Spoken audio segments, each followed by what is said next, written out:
Yeah, Yo. yeah, yeah. Okay, I'm on push to talk. Okay, okay. I see. I gotcha. All right. Yo, man. How's it going? How's it going? It's going good, man. It is going good. Just playing some Guild Wars 2 here and about to talk about AFK farming and some big memes, some huge memes. I'm excited. I'm pumped. Oh, yeah. That's good. I'm pumped too. Let's go. Yeah, I'm doing some AFK farming myself right now. Whoa, what's up? yeah. So before we gotta get into it, would you like to quickly kind of introduce yourself to the stream? Kind of maybe what caused you to get a bit of attention online, on the subreddit, right, on YouTube, all that kind of stuff. What's up? What's going on? I don't know. I just felt like doing it, and I just did it. So like, hold on.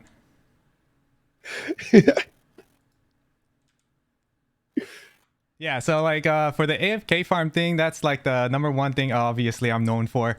So obviously it's not AFK farm, it's like a passive farm and stuff like that.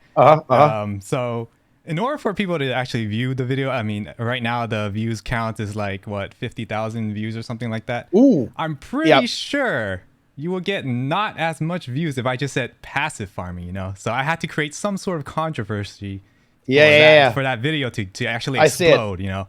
Yeah. So yeah, that's my idea to like, I was like thinking, how am I gonna be like known on Guild Wars 2? Whether I'm hated or whether I'm liked, how should I get out there, you know? And then I was like, okay, maybe I'll make this AFK farm video, and then yeah, that's how I got it.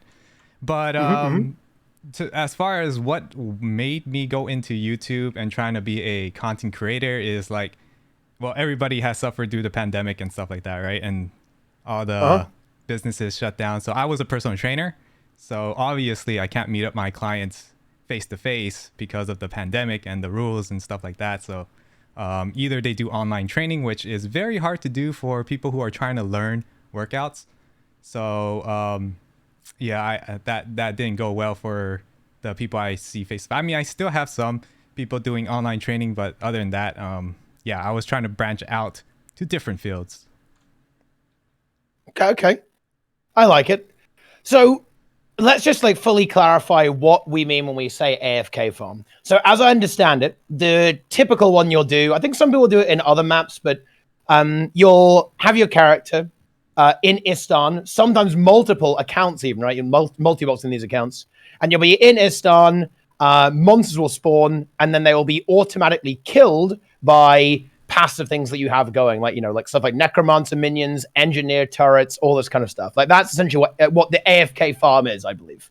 Yeah, pretty much like passive farming, auto farming, as long as you're not using like well, actually, wait, let me have my Alexa read a script about AFK farm so that I can AFK right now for this interview.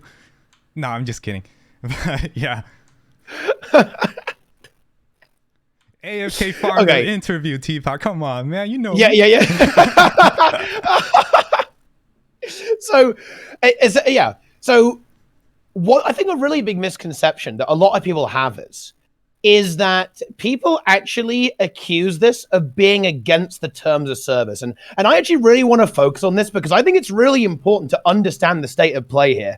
My understanding is that doing this passive farm is absolutely within the terms of service as long as you are on your computer or nearby to your computer, such that you could respond if a game master, say, messages you in game or moves you, for example, right? Exactly, away from your spot by teleporting you. Is that correct? Yes. Okay. Yeah, and I actually want to. I almost want to bring up the terms of service right now. Actually, can someone give me a link to the terms of service? Because I think it's really important to understand that this actually is TOS legal. Because what Arena typically don't like you doing is unattended gameplay, right? Exactly. That is to say, you are. Yeah. Oh yeah. You go ahead and explain. Yeah, go ahead and explain that. That's yeah.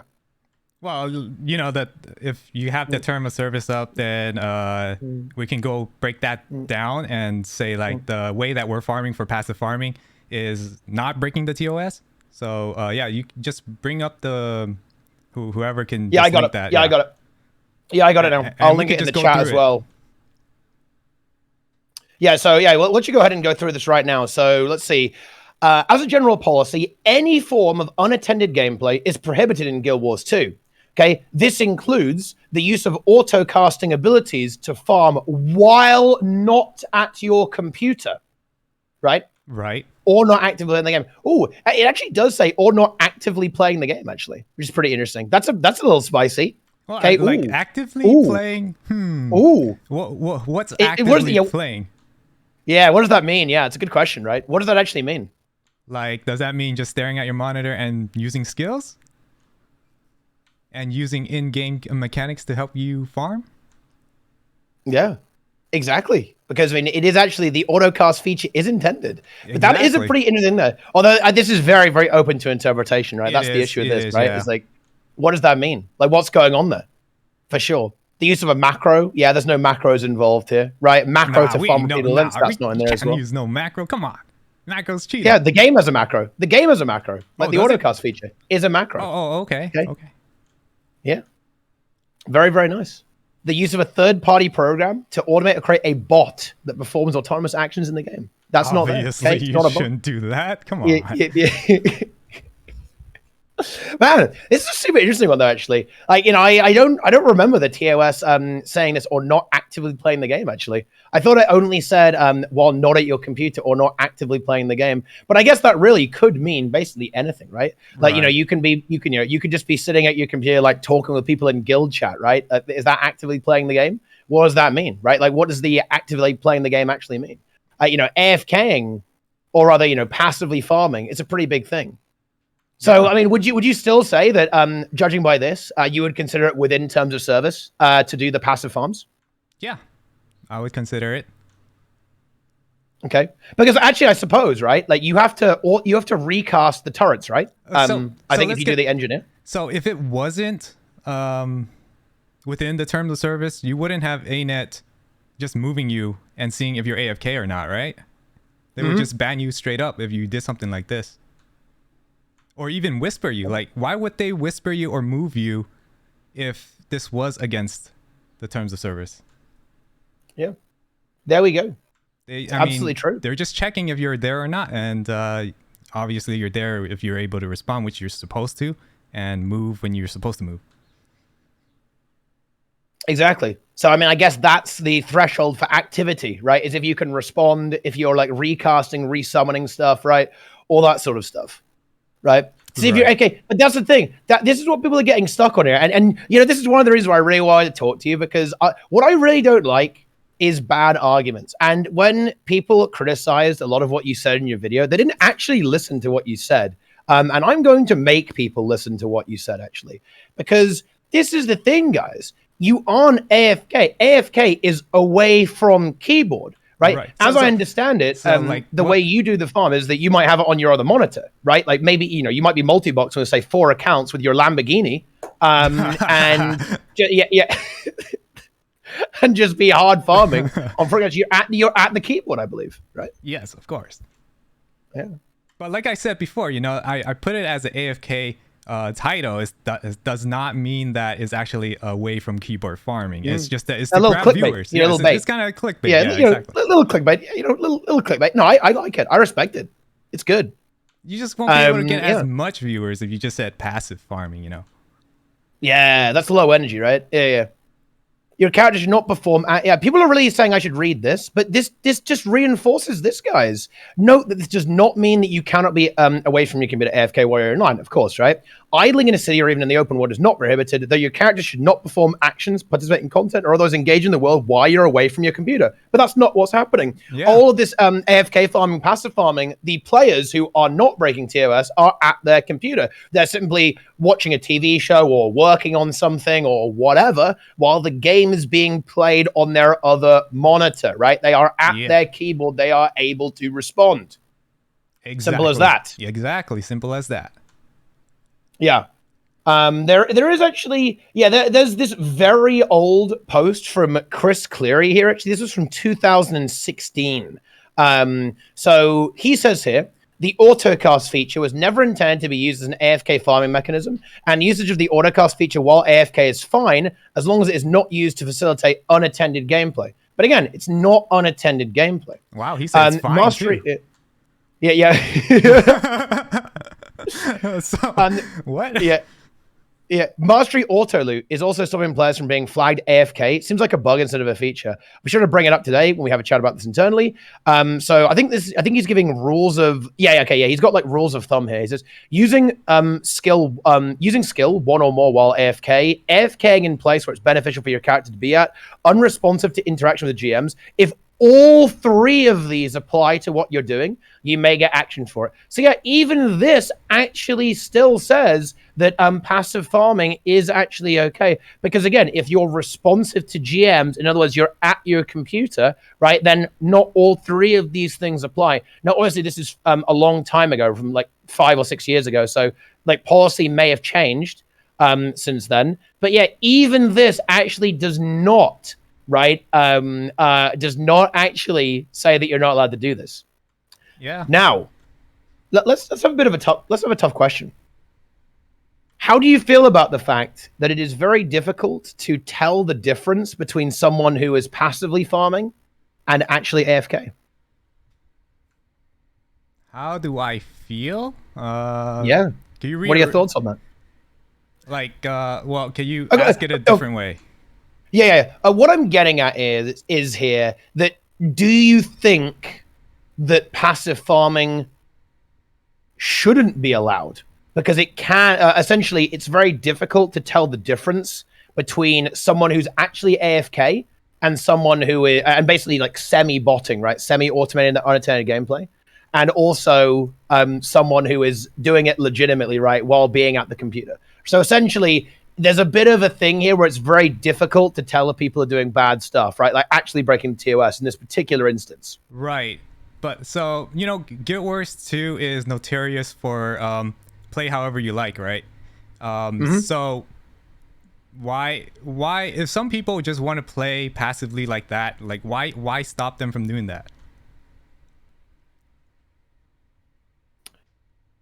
I mean, that's a good question. I think it's a legitimate point. It is a feature in the game, right? With the way this is, right. So whether so whether the people are abusing the feature or, you know, actually staying within TOS is up to the players. It's not like it's up to ANET or anything like that. Like, if the players are secretly doing it, then they know they're in the wrong end. It always, I mean, it's like that for anything. Like, you could be doing something illegal and not tell anyone about it, and, you know, you see what I mean? Yeah, for sure. And I think that it's a very interesting thing to talk about. But because it really, like, what is the video game to you? Like, what if there's like a bunch of people who just want to just kind of like run around the maps and not actually play and just look at everything, right? Yeah. Like, you know, what if that's the way they want to play? Like, who are we to say that that's an invalid way of playing Guild Wars 2? Exactly. So here's, I do want to, provide a few kind of interesting things to think about here. So how do you feel about the fact that if you are AFK farming or passive farming, you're essentially taking up a space on a map, right, that could potentially interfere with, say, you know, people getting into a meta event, right, or scaling events, stuff like that can then cause problems on the map. Right. That is a good question. So when something like that does happen and you're trying to do a meta event, usually there will be this is what's really good about Guild Wars 2 is that usually you have multiple instances and you're able to basically find another instance that people are actually doing. So you won't really have a problem with finding an instance if everybody is trying to do a particular meta event, versus if you were to try to, like, I don't think anyone will be able to solo. I mean, if you were going to solo, then the AFK people aren't really, you know, messing you up. That is true. I think the counterpoint to that is that I believe the meta event farms, they're typically quite far away from the meta, so they shouldn't interfere with it, but it might limit the amount of people you can get on the map. Right, that's what I'm like, talking that's about. The thing, right? Yeah, I'm talking about, like, you could also, like, get into a new map if there are that many AFK farmer, like, on that map. Because, like I said, meta events, they draw a lot of people. So usually there will be multiple instances of a map. Like let's say we're gonna do Auric Basin, for example. You're not gonna just have one Auric Basin map. You're gonna have multiple ones. And if you don't see any commanders on there, you're pretty much gonna go to looking for group and try to hop into one that has a commander, right? It's not like the AFK people that are in that map gonna affect your gameplay if you were just gonna leave that map in the first place. Okay. Yeah, I think that's pretty satisfactory, I'd say. You know, I think you'd be hard pressed to really get screwed over, right? You know, it's in a way it's kind of like the same as being late, right? Like if you don't get into a map or there's only one map, that's pretty unlikely, right? Like it's pretty likely you'll be able to get something else along time unless you're like really late. Yeah, for sure. Now, here's another big one. Here's a juicer. Here's a juicy question, and this actually applies to multi-boxing as well, by the way. And I actually wanted to talk to you a bit about multi-boxing because I actually view it like one of the things that I always say about AFK farming is that multi-boxing is way worse than AFK farming, right? Like way worse because I think it impacts gameplay way more and it's way more profitable. So when people complain about AFK farming, I'll always say, well, if you don't like AFK farming, you should absolutely hate multi-boxing. And the reason I do this is because a lot of people who have flamed you, right? Like, and so, oh, wow, you know, look how horrible this AFK farming is. They'll be like, yeah, multi-boxing is totally fine. Like, what? How? Like, it's way worse. It's way more, does way more quote unquote damage, right, than that. And I'd be curious with your take on this, but before we get to that, I wanted to ask: do you think that stuff like passive farming and multi-boxing as well? Do you think that stuff is kind of a bad look for the game? Because I think that actually is a bit of an interesting argument. Like, does Guild Wars 2 look good if the way that you play the game is AFKing and like leeching baubles in Verdant Brink or like watching a bogus get destroyed by turrets? Well, that is to say whether like there's that many people actually doing that. You know, I don't think a lot of people are doing the AFK farm versus the people that are actually playing the game or doing their own thing. So I'm not sure if it would affect too much. It gets a lot of publicity though. Like for example, with botting, right? Like with PvP, right? There honestly weren't PvP, that. I know, man. There weren't that many bots in PvP. Like it was not as big of a deal as people made it out, but because it's like a really hot topic, this idea that people are botting, right, and they're running scripts to play PvP, it blew up and it destroyed the reputation of PvP, even though it wasn't actually that bad. Realistically, most of the people being accused of being bots were just kind of new players, right, or not very good players, essentially, rather than actual bots. And I feel that something like that could happen with passive farming and even multi-boxing. Actually, like if you start seeing like people multi-boxing Chat Garrett with like 5 accounts, right? Like every time, like multiple people doing this, or this was a really big problem with Dragonstorm, right? People would multi-box on like 10 accounts, even Dragonstorm, and just totally leech. And that like got a lot of drama to the point where Arena actually fixed it as well. They actually patched Dragonstorm. But if that started to become really prolific, do you not think that could be a potential bad look? Something could maybe make the game not look great with the way that people engage with it? I would think that it would make the game look bad. I mean, like if you're doing something like a Dragonstorm or Dragon Stand or anything that you can just hop in at the end or something and then get loot for all of your characters, I don't like that. I don't like to support something like that.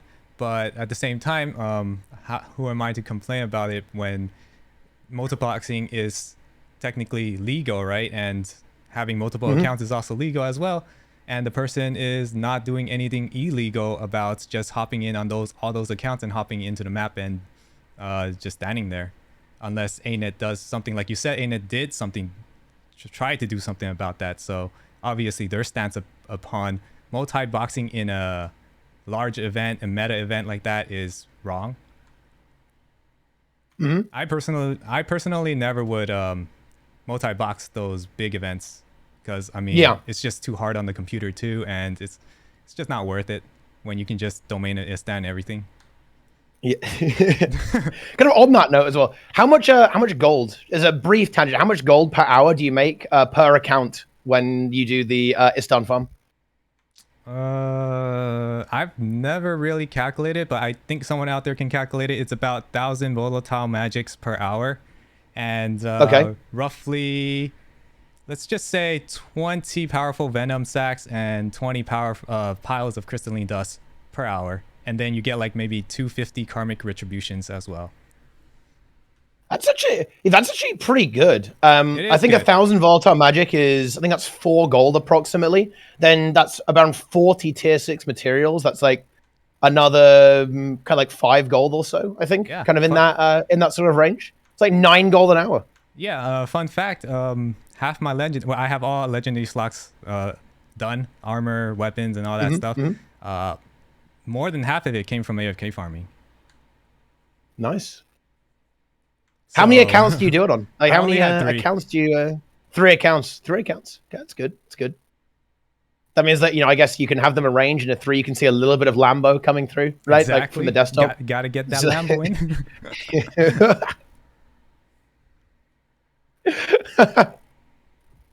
But I mean, like recently, it's actually better than I thought. Recently, I haven't been doing the AFK farm because I don't need any more gold or anything like that, so I don't have to use my computer to, do it that hard. So the reason why is because remember, ANET, I think, gave permission to Amazon Prime to allow us to get free accounts for Prime codes or something like that. And I was able to get like an extra 7 accounts. So now it's like I just get in login reward, and I don't really have to put much effort into doing anything. So I think login reward replaces the AFK farm, so I don't even have to go into AFK farm anymore. Oh wow! You're just going for the alt accounts. I mean, that is the big bread. That's what I do. I'm the alt account lord. I don't even know how many accounts you got, man. Yeah, I have like 200 accounts. That's what I'm about. Yeah. Yeah. AFK farming is too much effort for me, dude. Yeah, it is a lot of effort, dude. That's why I changed to all the accounts that I got for free. I have many friends. Actually, I don't have that much friends, but they're able to get me some of the keys for the Guild Wars 2, and yeah. Okay. So, kind of on that multi-bot thing, I think this might be a slightly more interesting question. Like, if you were in charge, would you ban multi-boxing? Oh man, that's a tough question. It really depends on like who's. It's like loading the gun and who's gonna shoot the gun. Exactly. Right. Multi-boxing is not gonna affect anyone unless you use it incorrectly or if you use it illegally, something like that. I don't think that's true though. Like if you had like 3 people multi-boxing with 5 accounts, doing say chat Geraint or something like an open world boss. But how are they all going to hit it at the same time? Well, you play on 1 account at the same time. I used to do this. Like... I used to multi-box Chak and Octovine every day on 4 accounts, right? Yeah. So what you do is you load in with all of your accounts. They're all on the same map or even on different maps. Doesn't actually matter. And then you just tab through them and you tag the Geraint, right? Then you AFK for the rest of the event on account number 1. Then you tag the Geraint on 2nd account, AFK for the rest of the event. Then tag the Geraint on 3rd account, and then AFK for the rest of the event. And you do the exact same thing on the Octovine. And they called me the AFK master? Come on, man. We got this is honestly one of the reasons why I wanted to talk to you, because I am the AFK master, right? There you go. It's because... Yeah, I am the AFK lord. When it comes to leeching events, I am an expert, an actual AFK leech god. Yeah. And there was, and the thing is, multi-boxing is very rewarding here. There's this guy called he's actually a very famous player called Big Man Tyrone, like Tyrone here on EU server, and he's taken a break from the game, not quit, but he used to multi-box Chat Geraint, Octovine, Pinata, all the infusion shit every day for like years, and he's dropped multiple Chak, right, multiple confetti and multiple Aurelium, right, and he was doing it on like 8 accounts a day, right? That's way too much penny work. And he made ridiculous profit from this. Like, it was unreal, like the amount he benefited from using this method, like this multi-boxing thing. Leeching, he's essentially leeching, right? He's leeching the event on 7 accounts. Well, I mean, if you had staff 1 elementalist back then, you could have just did the same DPS, Yeah. Yeah, he was filling up map spots, right? Like blah blah blah blah blah blah blah, right? Like essentially kind of screwing over players on that map, right? When you multi-box, you are essentially screwing people over to an extent because you're taking up a spot and you aren't contributing to the event for almost all of the time, right? Any more than a single player would, right? Because you're basically 8 players in one, right? Yeah. But you low value there, and that's a very interesting thing. I think, because he benefited massively from that, basically at the expense of others to a slight extent. To a slight. But the thing is about Guild Wars 2 is that the devs, they scale the event based on how many players are around. So if the multi-boxer doesn't like stay near an event or anything to scale that event, then it doesn't affect anyone around that is trying to complete the event, right? Yes. But you do have to tag it. You've got to tag it, right? You tag it, and then you just waypoint somewhere else, and then you complete that event. Because yeah, that's true. I know how the AFK farm that too. You know.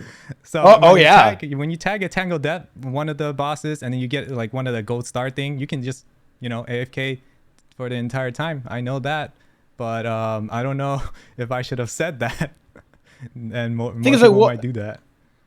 I think the problem with that though is that what if there are a lot of people doing that on a map, and you are still essentially, and you are also still blocking people out of that map. Like if you got you're preventing people from joining that, and you are still in a way obstructing players and leeching, even if you do that. So yeah, you can definitely avoid the scaling. You definitely can, but you're taking up that even spot. if you were. You're still taking up that spot. And I think that's kind of like what's going on, because Guild Wars 2 maps, that is a limited resource, right? Like getting into those slots, that is a limited resource. Yeah, that is. Yeah. And what would you say to that? I don't know. Debate. I mean, like, I don't know. I don't even know what you could say with that when you did that. I mean, I never done that personally, but I don't know. What can I say to that? Well, yeah, the thing is, Tamika, I actually agree with you on this point. I think that multi-boxing is actually very questionable to be allowed in the game. Now, the problem I have with saying that I would ban it is I think there's actually some really good usage of multi-boxing as well that can be beneficial. Like, for example, you can have multi-box mesmers to help people with jumping pulses and portal them around, right, and stuff like that. Like, help them on Chalice of Tears with, like, multi-boxing there, right? There are some good things you can do there, right? You can multi-box to get, like, different, perspectives and to help people in different maps at the same time, right? There's beneficial things you can do, right, with multi-boxing. But I think that the tool itself isn't the problem. Exactly. It's just that the usages are, and how do you regulate the usage of that, right? Like, what's the play there? And I think it's also true with of idle farming as well, right? Is that, yeah, sure. Like, I don't think that AFK farming is in and of itself necessarily a problem. Like, because it doesn't typically affect other players that much. Like, maybe if there's like so many people that you end up on a kind of a map that's full but actually dead on Istan, that's a problem. But you're probably going to be able to get to a new map, probably, a lot of the time. And it's the same with multi-boxing, right? Like, realistically, the event probably isn't going to fail because of like 1 or 2 multi-boxes. But does that make it okay? I think multi-boxing is a very, very difficult and complicated topic for this reason. It's a very gray area, in my opinion, like super gray area. I mean, that's probably why ANET hasn't done anything about it. They just leave it up to the community of how they use the tool. Yeah. It's tough. It's very, very tough. I don't think I have the answer to it because, I made a tweet about this, right? I said, do you guys think multi-boxing is good or bad? And yeah, like some players said multi-boxing is good and it shouldn't be banned.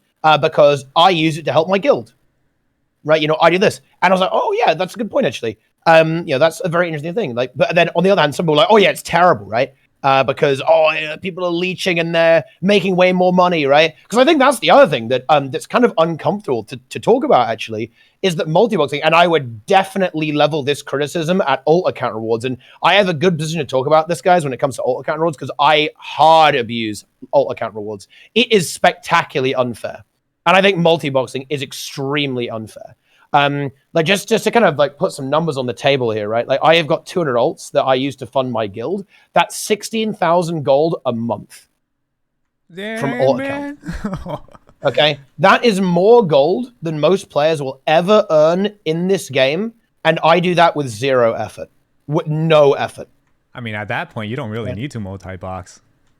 Yeah, exactly. Yeah, I mean, you can multi-box. I actually multi-box to open the accounts, right? So I'll launch all the accounts at the same time. But yeah, essentially, I'm not multi-boxing. Right? Exactly. Like if someone has that many accounts, you won't be needing to do events on multiple characters. Like there's pretty much no point.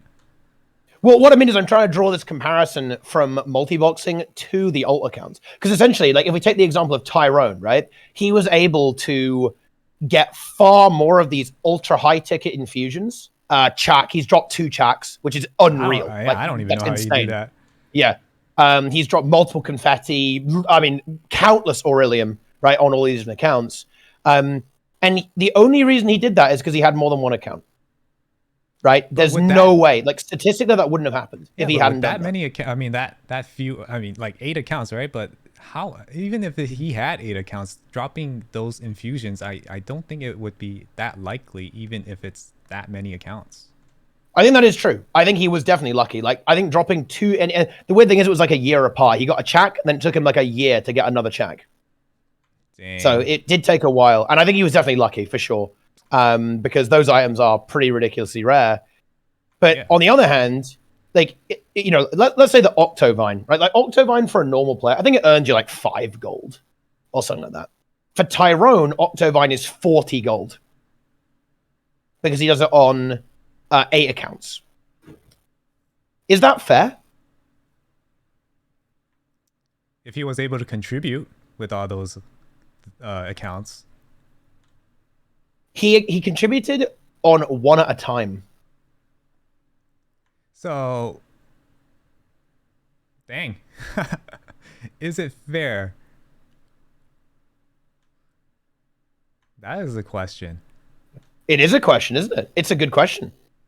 And that's chat, what do you guys think? I'm asking the chat. Like, I'm bringing him in. I'm bringing the chat into this debate. Oh, yeah? Come on, What do you guys think, chat? Yeah. Come on, get on. Get. Chat up. What does fair mean here? I don't know how to boil it down. Yeah. As in, fair. Let's expand on that. Like fair, as in even playing field, right? So everyone has the same opportunity, right? Like, you know, it's even playing field. Well, I mean, there's like 2 sides now. You got, well, because this guy paid for all those accounts, so it's fair for him to use it all in any way he wants. Exactly. Right? But at the same time, this guy is getting. Like, he's taking up spots. Is it fair that he's taking up spots when other real players can actually join in on the event and actually help out? See, it's like, what's going on? I mean, he paid for it, but at the same time, it's like other people also paid for it, but it's ruining their experience. And then you just got this tug of war. You do. It's a tough question. It really is. Yep.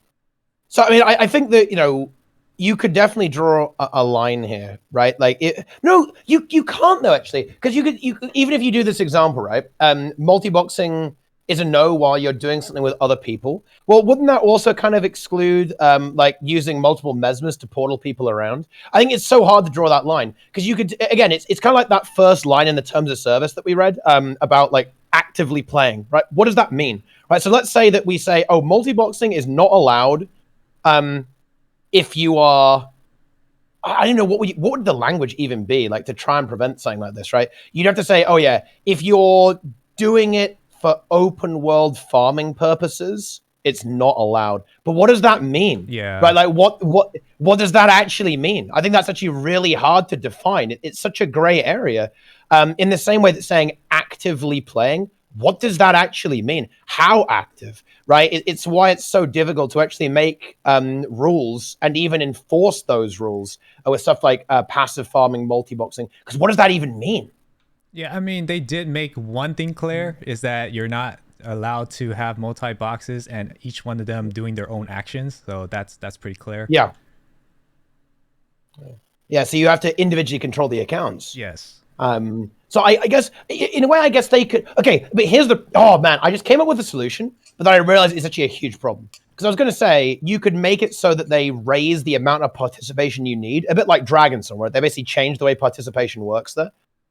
So it's a little harder to leech. I don't think it's probably still possible to leech, but it definitely is because I've joined really, really late Dragonstorms and still got full credit by just playing a little bit. So I think you could still do it on multiple accounts. But I think the problem is that if you like increase the requirements to get credit for an event, you're going to end up with players who actually did participate but were just like relatively new, right? And maybe not super good at the game, haven't got good gear, so they don't do enough damage or whatever, and they won't get credit even if they legitimately participate because that's really tough, right? Yeah.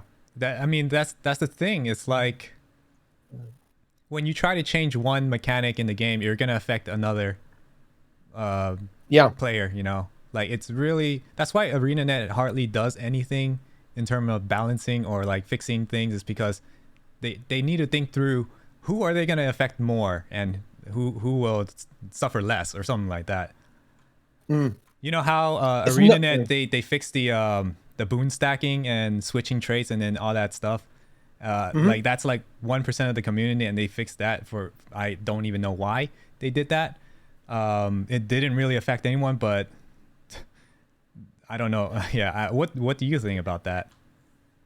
That particular change, I understand what they were trying to do. Like they wanted to basically prevent like weird things, like weird bugs and stuff. Oh, I don't think they were really. To be honest, I don't think they were aware who that was going to affect. I think that's a little bit different here, actually, because they didn't know.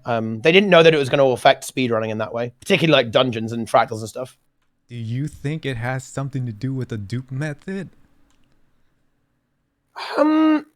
Lagging the game with a lot of stacks of boons and stuff like that, and then triggering the game thinking that you're not in, and then you can log in the second time, and then boom. No. I think it was just that there are so many effects in the game that when you like spam stuff really, really quickly, the server was probably just like, what the hell is going on here? Exactly. And it lags the server, so you're able to probably trick the server in thinking you're not in the game. Because I did that for another game. I was able to do items just like that.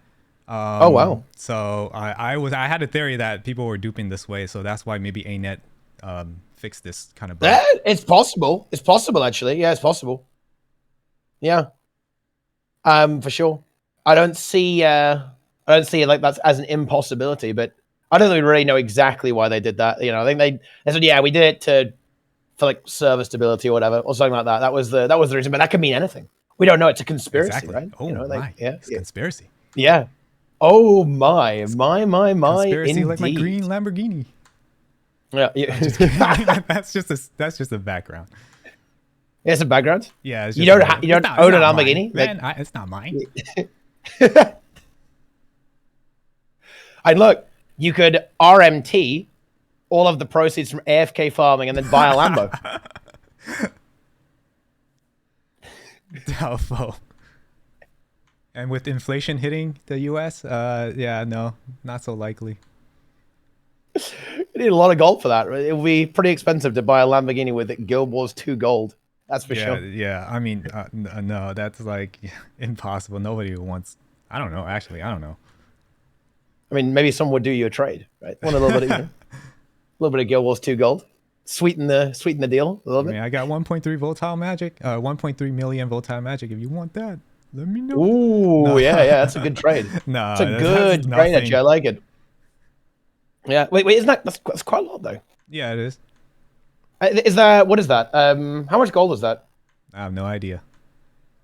Didn't you say I'd say 5 gold for 1,000? Yeah, I think it's 5k gold.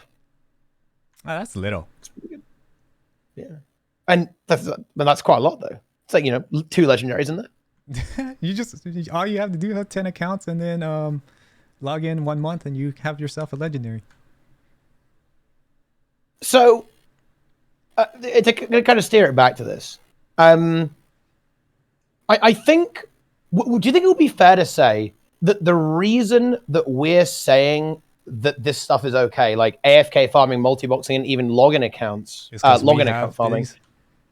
No, it's because not a lot of people do it. Would you say that it would be a really big problem if a lot of people did it? Because right now, realistically, almost no one idle farms relative to the population, right? Almost no one is buying loads of alt accounts. Almost nobody is multi-boxing. Realistically, if you do a meta event, honestly, you'll maybe see like one person multi-boxing. So a lot of the times you won't even see anyone because it is very uncommon, right, to see multi-boxing. Do you think it would be a really big deal and something that would potentially be damaging to the game if there were loads of people doing it? You think they would? I think so, yeah. Okay, so let's imagine we live in the world where that starts happening. What do we do? I mean, are we developers now?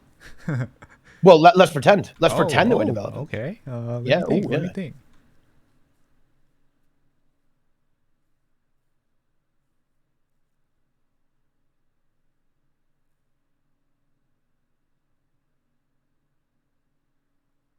Got anything? I have nothing, man. It's like I said before. It's a tug of war. You know, you come up with one solution, and then you just got another problem, and then you know. I'm sorry, but I've got to go alarm because a guy just ran away from me in World vs. World, like jumped off the wall and died to falling damage. GG, I love that. I'm sorry. Can you say what you said again? I'm sorry, bud. Oh, one of my viewers made a good point. He said if too many people are doing it, it is not lucrative anymore. So the maps would be too crowded and you cannot tag them anyway. So if everyone does it, everybody suffers. Yeah, but wouldn't that kind of be part of the problem though? Right? Is that it would destabilize the open world events and make them really bad, right? Like if multi-boxing, or as in like multi-box abuse and like idle farming became like really rampant, wouldn't that actually start to cause massive issues in the open world kind of just gameplay scene for Guild Wars 2?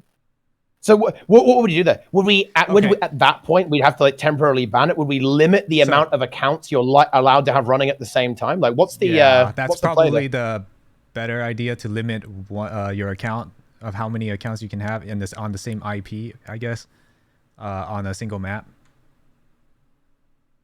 Like you still paid for the accounts, right? So you're entitled to use those multiple accounts that you have paid for.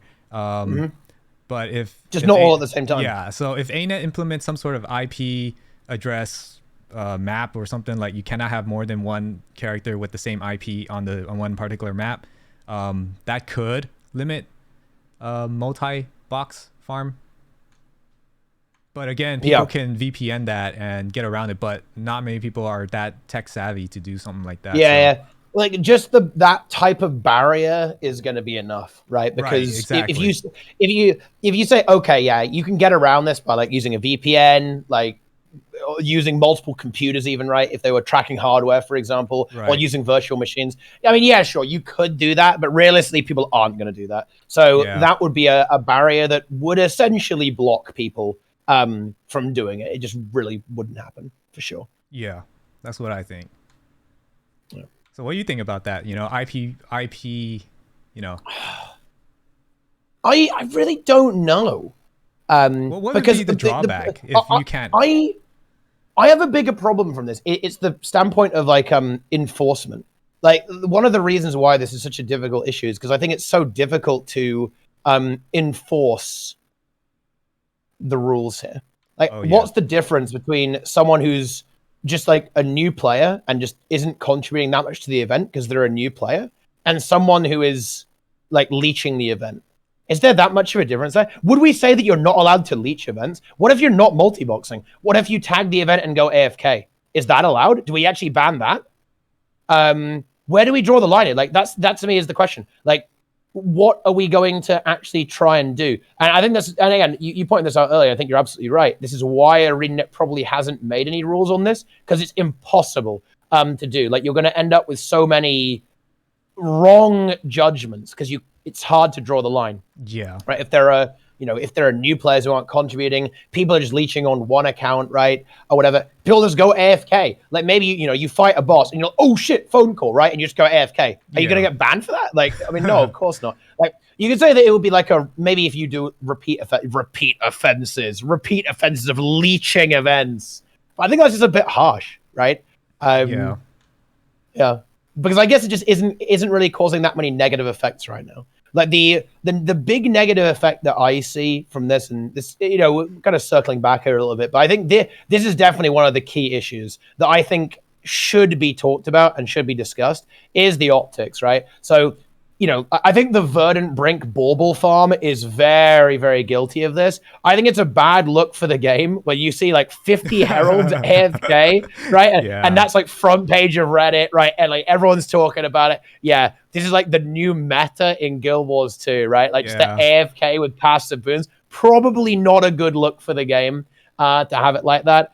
If that's one of the best things. So do you think that, I think one of the reasons why that is a problem is because it's very lucrative, right? Like if you nerfed it really hard and made it way worse, do you think that would be good?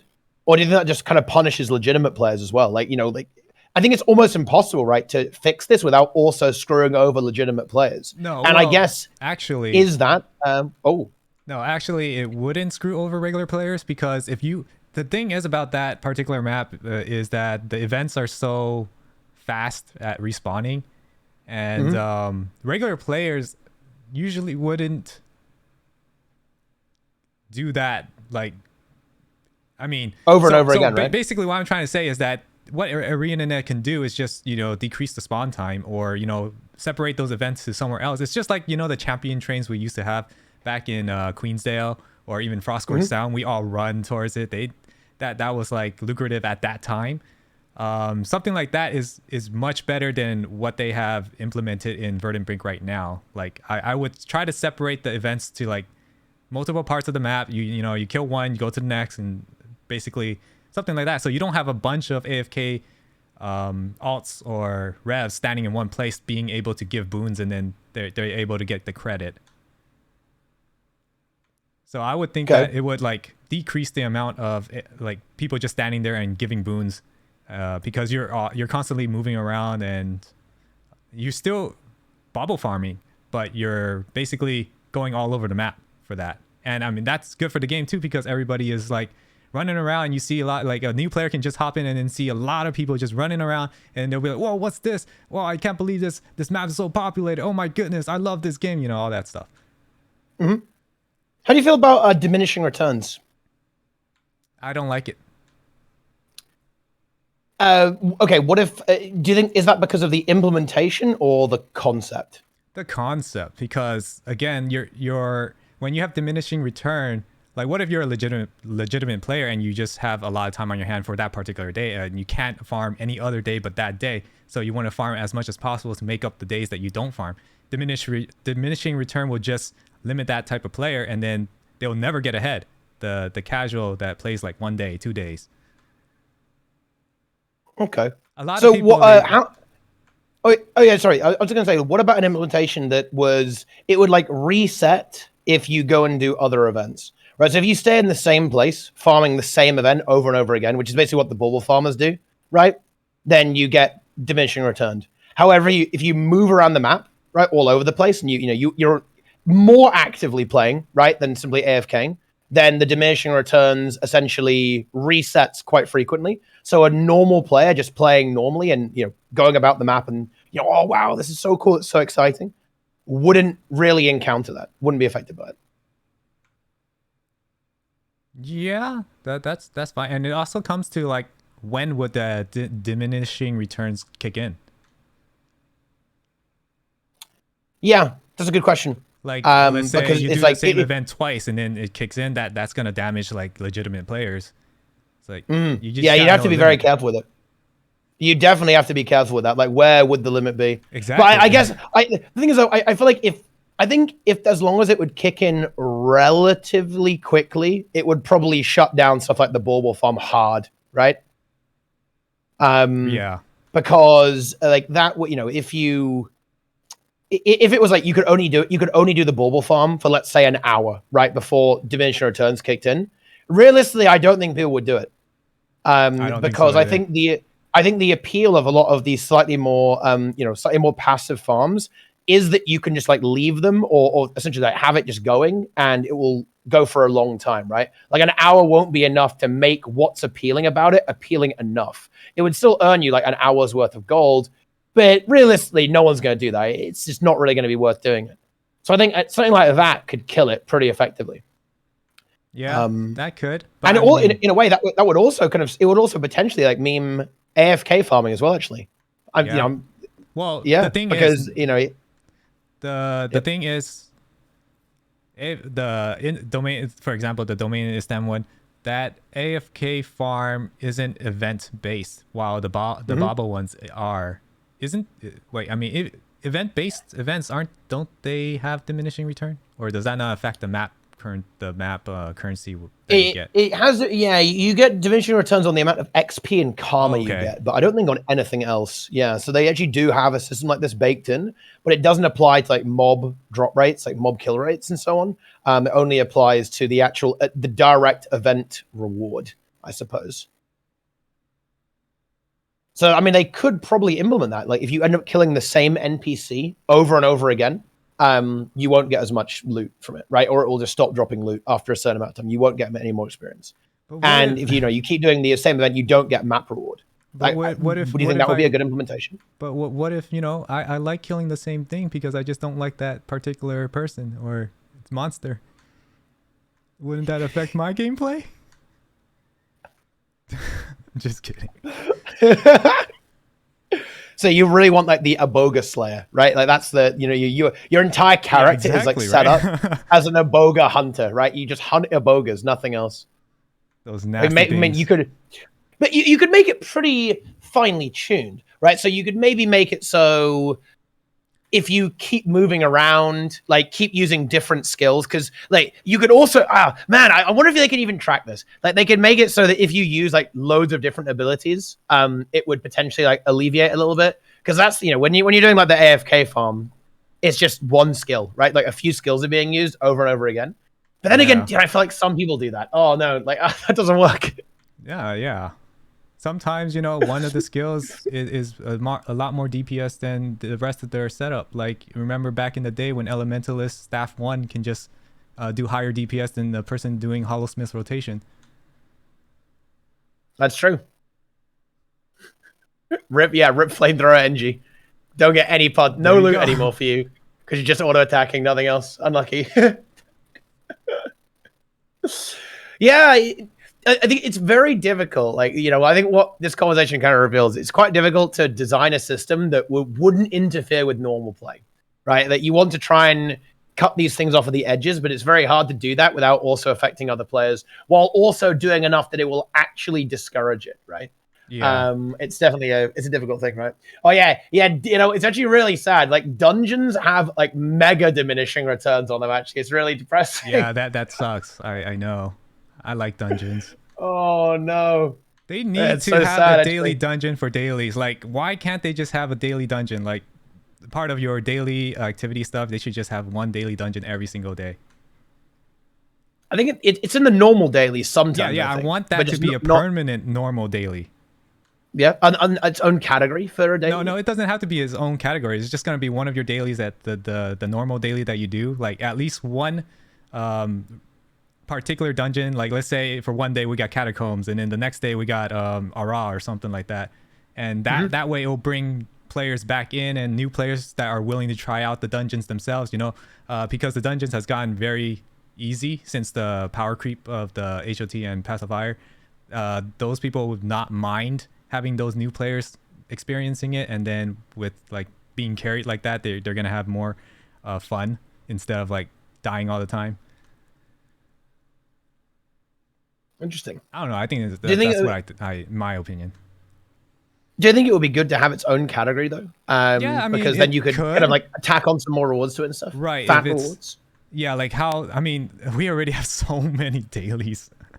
It's kind of it's getting a lot. It's getting confusing for like a lot of players. Like, which daily should I do? Like, which one gives the 2 gold again? And like, for new players, they're gonna be like, why is there so many dailies? Do I have to do all of them? You know. And then they'll figure out that you only have to do the 3 out of 3 one to get the achievement points and the 2 gold. Yeah. But tagging on a daily dungeon is a great idea, but I would rather have it tacked on towards the regular daily, at least like one of the dungeons. And just attach like a really good, because I think the problem with that is that a lot of the dailies are insanely easy to do, that they're really, really quick. Like your daily Vista viewer. I mean, they are pretty quick, I guess. But yeah, I think most players might not know that. I would rather do the dungeons than event completion, complete 4 events on a particular map. That is true, actually. Yeah, the dungeon will be quicker because it will take you like, 5 minutes or so to do a dungeon path. And it's fun. And the events could be longer. The events could definitely be longer, actually, for sure. Or, the daily activity that you must do or something like that. Or even mini dungeons they sometimes have in the rotation. Yeah. Yeah, those are fun, actually. The mini dungeons are pretty good, actually. Oh, really? Pretty high energy. I like that. Yeah, they're pretty cool. I like when I first discovered them, I was like, whoa. Yeah, this is insane. for the like initial, but then like it doesn't give enough rewards, and that's why nobody does the mini ones. That is true. You get like 2 greens at the end of them. There you go. It's a little sad. Yeah, it definitely is a little sad. Yeah. If they increase the gold on that.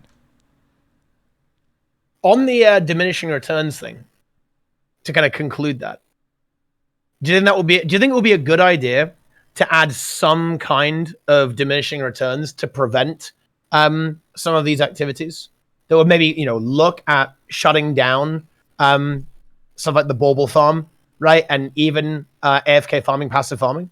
Well, the thing about the bubble farm and the passive farming, like those types of farm built a community within themselves, and if you shut that down, you're shutting down that community that does it, and that's a drawback for that kind of because I know in one of my comment sections someone was mentioning that they built an entire guild over this thing, and they made friends, they were able to meet significant others and having fun with this Guild Wars 2.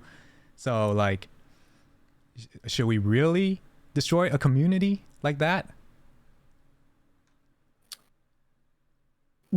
Again, going back to what Guild Wars 2 is all about is casual play, right? It's play how you like it.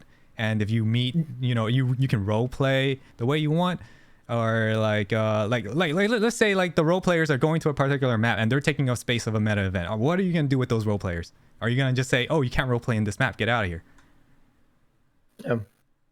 Yeah, and I think this is really worth noting here because people are saying yes, worth. But the thing is, guys, is that stuff like AFK farming and multi-boxing and even bauble farming, it barely affects the economy. Like, it is a minuscule effect, not even enough people do it. Trust me. Like, if stuff like alt account farming and multi-boxing was a big problem, ANET would have got rid of it. There's no way they'd allow it to exist. Like, one of the reasons why it's around and why it's considered okay is because it isn't very impactful. It's really important to always kind of keep that in your mind.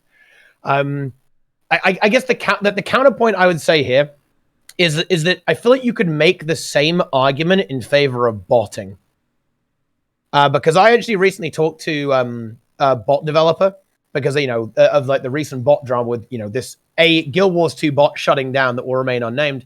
But this bot is shutting down, right? And I got a really interesting response from one of the devs there, and it definitely actually gave me something to think about because he said that, like a lot of people are in this community, right? Like everyone knows each other. Everyone's like talking about like running bots, right? And they've made friends like this, and they add little like accessibility options for people who can't do rotations, right? There's like a bot that will do your rotation for you and stuff like that when you go into a raid, because some people don't have like the dexterity to do it, right? And they're always like, they're adding different functionality like to bots to make the game easier and more convenient to play for people and stuff like that. Like, I feel like just because there's a community around an activity doesn't necessarily mean that the activity should be allowed. There's probably communities around all sorts of things that we probably don't really want around in the game, like hacking or botting, right? Yeah, of course, yeah. But I will definitely say that I would say AFK farming is way less damaging than botting and hacking, right? To be clear. But I think that maybe you do have to make some sacrifices because, like, I think that saying that, oh yeah, the community is built around that, it almost implies that it wouldn't exist around something else. Like, for example, if they weren't doing idle farming, passive farming, or bauble farming, do you not think they'd be doing something else in a community? Like maybe they would join like silver wastes, right? Maybe they would join like another guild that does some kind of farm to generate gold instead of doing the bauble farm. It would be like the same type of activity, but like a different version of that activity. Yeah. Yeah, that's true. But silver, oh man, don't talk about no silver waste farm. I don't. That's just too much grind. Wait, yeah, you don't like the silver waste farm? Nah, it's too grindy for me. I've done it a lot, like before, and then that nostalgia of trying to get like all these champion bags or bandit bags and stuff. It's like, oh no, I remember. It's like it's so tedious and boring. In my opinion. Yeah, I've never been a fan of silver waste myself. To be honest, I don't really get it. I'm not into it. It's just not for me. Well, I'm glad that there's people who actually that does it. There's commanders that do it, so that it gets people those achievements that they need, like the be all or end all or whatever, the killing the champions. Yeah. Or yeah. Let's get in there. Get your titles. Get your achievements. Right. Get some skins maybe, and get the hell out. But yeah, people love that stuff. People still bring it up a lot. They're like, oh yeah, man, I love the silver waste farm. I love those champ bags. I don't even think it's good, right? Like, that's the weird thing. I don't even think the farm is that great compared to other options out there. And it's like very mind numbing. It actually kind of requires you to pay a lot of attention as well. It's like, why'd you do this? Of all the things you could choose, you chose to you chose to do silver wastes. It's not good. I don't even think it's a good event. Right? That's a hot take. I know a lot of people like silver wastes, but I think it's fairly low energy. You've got way better events in HOT and beyond. But there you go. That's all I'm gonna say. I mean, I do it once a day, but like doing it every hour and stuff like that, it's like, what? That's just way too much. Yeah, it's pretty intense. It has no downtime. That's true. It does have no downtime. But in a way, I think that's kind of like the. Yeah. Oh, sorry. Say again. Doesn't that have diminishing return though? The silver waste. I don't think so, because you can just keep looting the champ bags. I mean, yeah, you'll probably get diminishing returns on completing the event, so you won't get as much karma and coin from the event, but that's very, very low. You'll still keep getting the chest, I think. Okay. No problem. Yeah. So the important part, I don't think doesn't have any kind of diminishing returns on it, so it should be fine. You need to blast. It's got to blast out the farm. I guess that's true. It's something that Guild Wars 2 doesn't really have. This is a very unusual thing about Guild Wars 2. It's not like other MMOs in this regard. Is that most things are actually really heavily time gated, right? Or locked in some way. You can't just do the same activity over and over again. There are very few things in the game like that. Fractals, you'll do them once a day, right? Like an open world meta event, you can't just do it again. You have to wait till it comes back. You have to go do another event while you wait. Yeah. You can't just blast, right? Some kind of crazy farm, crazy grind. You go and do loads of different activities. That's just the way that the game works. Do you like it that way? I guess you can. That's a good question. I mean, I kind of like it that way. Like I enjoy doing fractals every day, just once, or raids every week. Like it kind of takes off the grind, in my opinion. I think it is a better way to design the game, but I definitely think it comes at a slight cost of player freedom. So I think the problem is that if you give players too much freedom, they will optimize the fun out of the game. For example, like if there was like mobs that you could grind in the open world that gave you, let's just say 50 gold now, something crazy, right? Like something totally arbitrary. And you can go and grind these mobs that will get you 50 gold an hour. everyone would do that and no one would play the other maps. And that is true. And I know that's true because this happened in a lot of video games I played. Like World of Warcraft has a big deal, particularly WoW Classic. I played WoW Classic, and WoW Classic was very much like this, right? All the best spots would be where everyone was, and no one would be anywhere else, right? And this type of forced variety, I actually does make it almost like forces players to engage with the game in a slightly healthier way. Yeah. However, I do completely concede here that it does come at a price. Like, you know, if you're into games like a bit like hack and slash, like Diablo, Path of Exile, that's basically what those games are, right? They're about farming and grinding. Right. You can't really do that in Guild Wars 2. Like, you can do a bit with, you can do like the fractal like 90 farm or whatever number it is right now. You can kind of do that, but nowhere near as much. So I think I would agree with the design principle overall, because I think it makes more of the game alive and makes the game more exciting. Yeah. But I would say there are some drawbacks, right? For sure. Of course. Everything always have a drawback once, you know, something is implemented. Yep. Indeed. Yeah, because I think, the chat's bringing us. I should have just used the bauble farm as an example. Like, the problem with the bauble farm is that it's actually very, very good. And it's better than a lot of other things in the game, and it isn't time gated. And that's why a lot of people are attracted to it. Well, I guess it's a little bit time gated. You have to wait for the map reward to be correct, right? Like, I guess you can just do it on different maps, I guess, right? Like when the map reward rotates. But it's still a pretty good example of this, because it draws a lot of people precisely because it's infinite and precisely because it's grindable. You could just keep doing it over and over and over again, right? And you'll just keep getting like really, really good gold by grinding all these events out. And can you have both? The problem is you actually can't have both, right? This is what I kind of just said, right? Is that if you do have this option to have something grindable, it needs to be way worse than not grinding something. Otherwise, people are going to just prefer to do the one thing over and over again, because players will tend to lean towards efficiency over fun in MMOs. That sounds like an unusual thing, but it is definitely true. And I think ultimately that will cause people to potentially have negative experiences, because even though this is the goal for me, I'm making loads of gold, I don't think they're actually having fun at that point.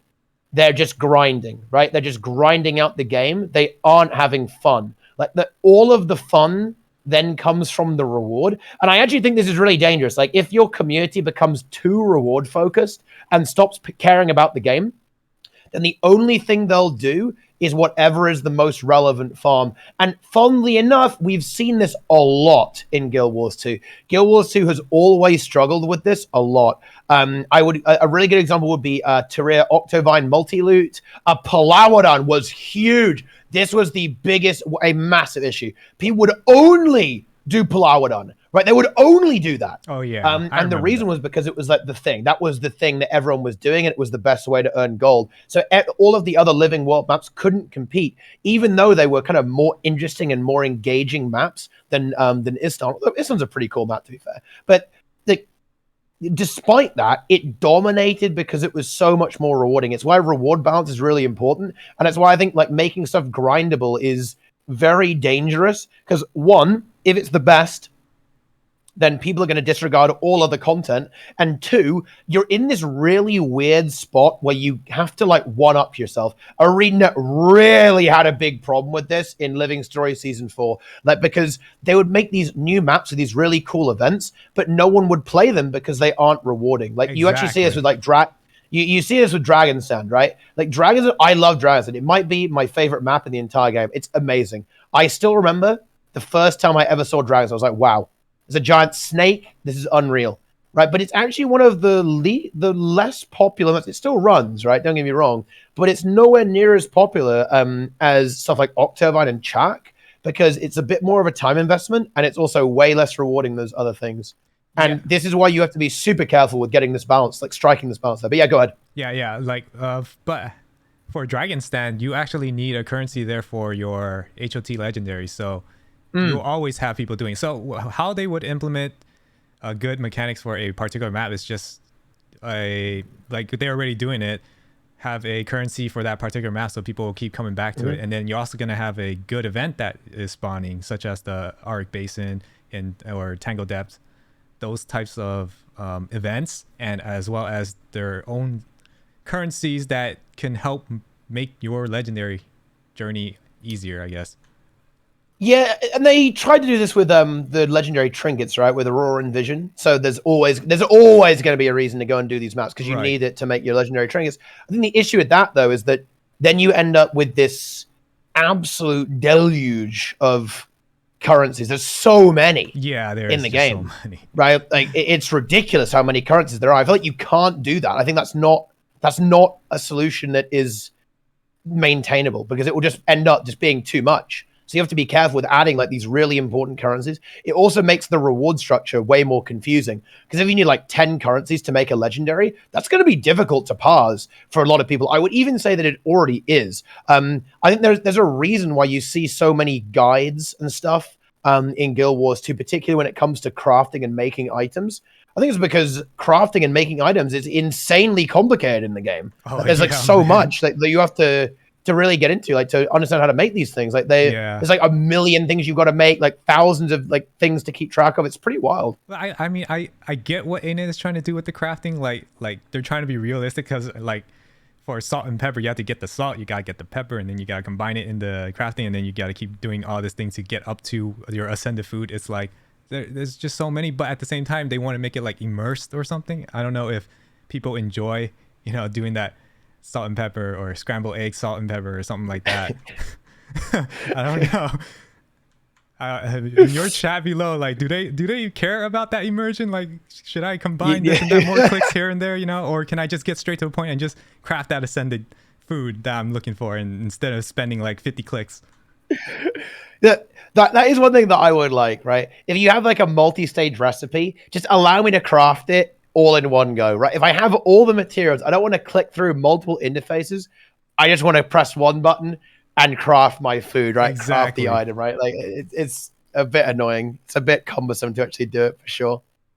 Yeah, it's a very complicated issue when you're dealing with stuff like rewards, and all this is linked, by the way. Like all of this is linked in because I think when you're talking about stuff like AFK farming and multi-boxing, why do people do that? Like, why do people engage in these behaviors? Well, it's because in a way, people want to find like an efficient way of doing things. And the players are always going to do this. Like no matter what, players will always try to push the game, right? What's possible? What can we do? How can I earn gold? How can I get value out of these different systems? And the parameters of the game basically are what are the rules by which those players will try and abide, right? Yeah. And if there is anything like this that is grindable and it is infinite, right, then people are always going to go for that. Because if you can get like a good amount of reward for basically no effort and like AFK, semi-AFK gameplay, players are always going to go for that. So you almost have to be super, super careful with the way you design rewards and the way players obtain items in the game. Because if you slip up, the players are going to be on it, right? Like, immediately leaping onto that, just all over it. Right. I mean, yeah. Dang, I lost my train of thought. Yeah. I mean, Nike wants hot takes. Do you have any hot takes? What's hot takes? I don't even know how to describe it. Like, I guess controversial opinion.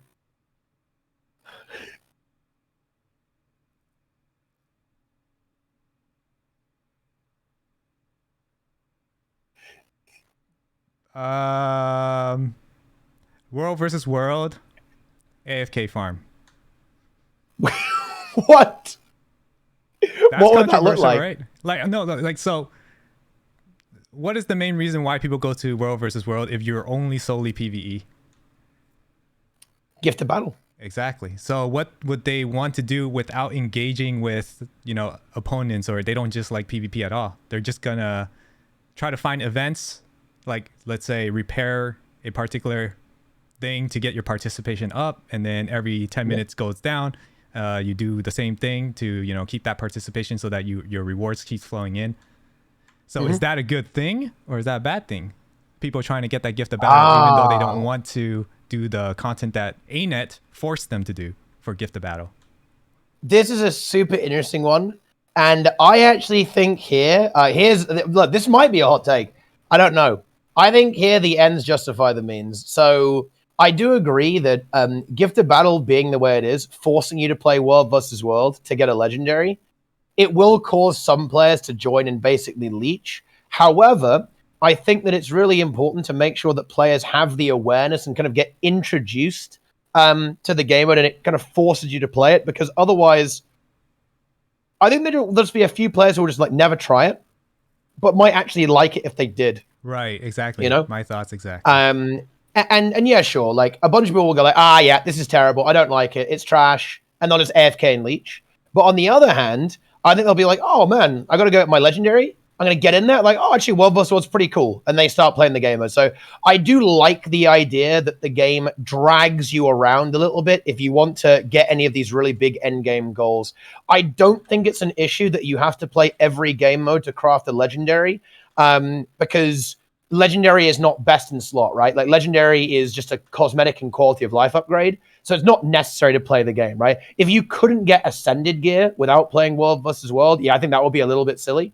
But seeing as it's a legendary, and hell, let's be honest, right? Like, who do you think's getting screwed over harder? The World versus World player who doesn't want to play PvE, having to do full map completion, or someone having to AFK and, you know, like AFK for a gift of battle for like 5 hours or whatever. I've like the World versus World players getting a slightly worse deal in that particular situation. Yeah. So I think it's okay.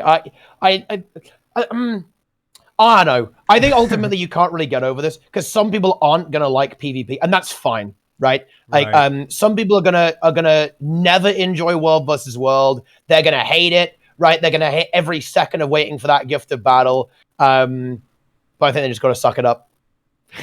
Yeah, I guess. Yeah, you're just gonna have to suck it up. One of the most for speaking of farming, like we're here with all this AFK farm and stuff like that. So one of the top arguments that people normally make is like, or for even for grinding gold in this game, like, are you making the game as a job, or are you gonna make it like, do you play it for fun? Like a lot of people are saying like, whoa, you run silver waste 10 times a day. That's such a grind. You know, why don't you just go to McDonald's and earn $15 an hour and you can buy your gyms that way? Like, what do you think about that? To be honest, I'm actually very sympathetic to that position. If all you care about is getting rewards in the game, okay, I can only speak for myself, obviously. If I felt that way and the only thing I wanted was rewards, yes, I wouldn't play the game. I would go and work and spend real money. No question about it. I would not grind the video game to get the reward. In Guild Wars 2, I wouldn't, because in Guild Wars 2 you can buy gold. You can't buy gold in every MMO. But yes, in a game where you can buy gold, if my only concern was the reward, yes, I would not play, because it will never be the correct way to play the game. The correct way to play the game in terms of maximizing your rewards will always be playing real life and then buying it with real money. You'll always you're wasting your time if you're doing that. That's assuming that you aren't having fun. Right. Right? Because like whenever I hear that, oh yeah, I only care about rewards, I'm just grinding, man, I'm grinding. I get the idea that they don't actually like the game that much. They just want the cookie at the end, right? And if I felt like that, I wouldn't play. Yeah. However, if you're having fun, and you enjoy farming and, you know, optimizing this farming route, right, and pushing the limits of how much gold per hour you can get, and, you know, optimizing your magic find, using food, right, you know, min-maxing your salvaging and crafting. If you enjoy that, then, and if, right, you know, if I was learned, you know, if someone said that to me, then yeah, obviously, right. I think that you shouldn't spend money on the game. I think that's a bad response to say, oh, you just you know, just buy gold. If they're having fun, then no, like, you know, you can't buy that with real money necessarily, right? You know, that's something that money can't buy. Exactly. But yeah, I think it depends. Kind of depends on the situation and like the perspective of the individual. Right. It does depend on the person. So that's why a lot of people who do the AFK farm, they see themselves as saying it makes them, they alleviate themselves from the grind of the game and actually frees them up to enjoy playing it. So Yes. yeah, Yes. they get their legendaries, they can get their legendary, and then they can actually enjoy the story. They can enjoy the combat system in this game. They can enjoy doing fractals without the need to worry about, oh, am I getting gold at the end? Am I gonna need to get the fractals encryption? This is such a huge point. Yeah, you're so right here. Like, this is what people don't seem to. They know this, but they pretend to not. When they say they don't know this, I don't believe them. Right? Just so I'm aware, just so to speak, I don't believe them. But yeah, gold is a massive enabler in this game. If you have gold, you have so much more freedom to do whatever you want. Right? Play different builds, play different game modes, right? Et cetera, et cetera, et cetera. You can do so much. In Guild Wars 2, like, because of having gold. So yeah, gold is massive. It's you know, on a very extreme example, the reason why I have so many alt accounts is because I cannot possibly farm enough gold to run all the tournaments and events that I want to do, and I don't want to have to worry about it. I don't want to have to be stressed, like, oh man, I've got to play the trading bus, oh, I've got to grind this, oh, I've got to grind that, right, to make sure I have enough gold. I just want to do 20 minutes logging into alt, and I never have to even think about gold ever again in the game. Like, that is so good, so valuable. And I don't think people tend to respect that or recognize that. They don't. They really don't recognize that. Just like in real life, you know, you have a lot of money, right? Like, you grind all that money for what? To, you know, alleviate your stress from, you know, having that money to do your things that you really want to enjoy. Exactly. Guild Wars 2 basically is real life.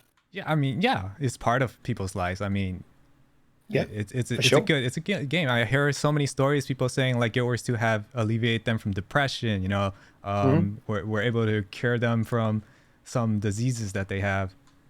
And then there was I think there was this one post about Timey. Is like the person was also handicapped just like Timey, and the person was very respectful to the ArenaNet team for having a character like Timey in the game. Yeah, video games are pretty cool. They're very, very special indeed. Can do a lot of things. Oh yeah. Underrated medium. Underrated medium. No, Timey's not dead, guys. Timey is still alive. Wait, she died? I'm still going through the story, man. No. Timey, no, they're trolling. Timey Timey survives. She's not dead yet. Who knows? Might happen at a later time. Yeah, I mean, who knows? Yeah. Ooh, yeah. You better watch out. But no, right now she's good to go. No problem. I mean, her golem died, I think. Yeah, I got through that part. Yeah. The golem, you know, she just makes a new one. Yeah. Spoiler. I don't know, it kind of got me a little sad there when the golem stopped, when he was gonna kill himself, when Timey said it's okay. I was like, oh man. Yeah. Okay, you know what though? Okay. Let me say this, guys, because a lot of people always say that making gold is fun. Flipping burgers probably isn't. I actually think that's a bit of a perspective thing. Like, yeah, that's individual. Like, particularly like if you look at the return, like there are some tasks for farming in MMOs that are genuinely soul crushing, right? Like horrible, mind numbing tasks. Silver waste. Right? And look, no one likes to work, guys. Okay, but there are definitely certain activities in Guild Wars 2 that I would rather be at work for, right? Silver waste instead of doing them. Honestly, yeah, like silver waste, that will be tough, right? If I had to do that as a job, I would not be happy with that. It is crushing your soul. Not good. And again, it very much depends on the returns too. Like, you know, if you're like grinding away for like 30 gold an hour, right? I mean, look, you know, even if you have a fairly entry level position, like, you're gonna crush your gold per hour in real life. Your gold per hour is insane. It all comes down to what you actually value, right? When you're on the grind, what are you grinding for, right? And what do you value during that grind? Do you value like your enjoyment, or do you value the grind? I actually think a lot of people value the grind more than their own personal enjoyment, because I see a lot of players engage in things that they hate in order to get the reward. Funnily enough, the gift of battle thing is is something that you see a lot. People say, I hate world versus world, but I need this legendary. I hate every second of it. I didn't have fun even once. Gotta do it. And they say, oh, I hate PvP. I hate it more than anything, but I've got to do it to get this legendary, right? And it's like, yeah, people very clearly are perfectly okay with being miserable to get a reward at the end of the day, right? That's something that is demonstrably true. People are fine with doing that. So I don't see why you wouldn't just take the extra step and just farm real life money and then convert it into gold. Because yeah, you're going to reduce your happiness, right? By essentially going to work, but you're going to get what you want, which I think a lot of people are actually very okay with. Yeah. Yeah, there you go. However, if we're talking about particular legendaries, let's say if you want a particular skin that comes from PvP or World versus, you definitely have to do that. You can't buy your way there. You got to get that level 500 for that sublime armor for World versus World. You got to be level 500. A little bit of grind. 2,000. A little bit of grind. Yeah. 2,000 was pretty wild. Oh, yeah, that was pretty intense.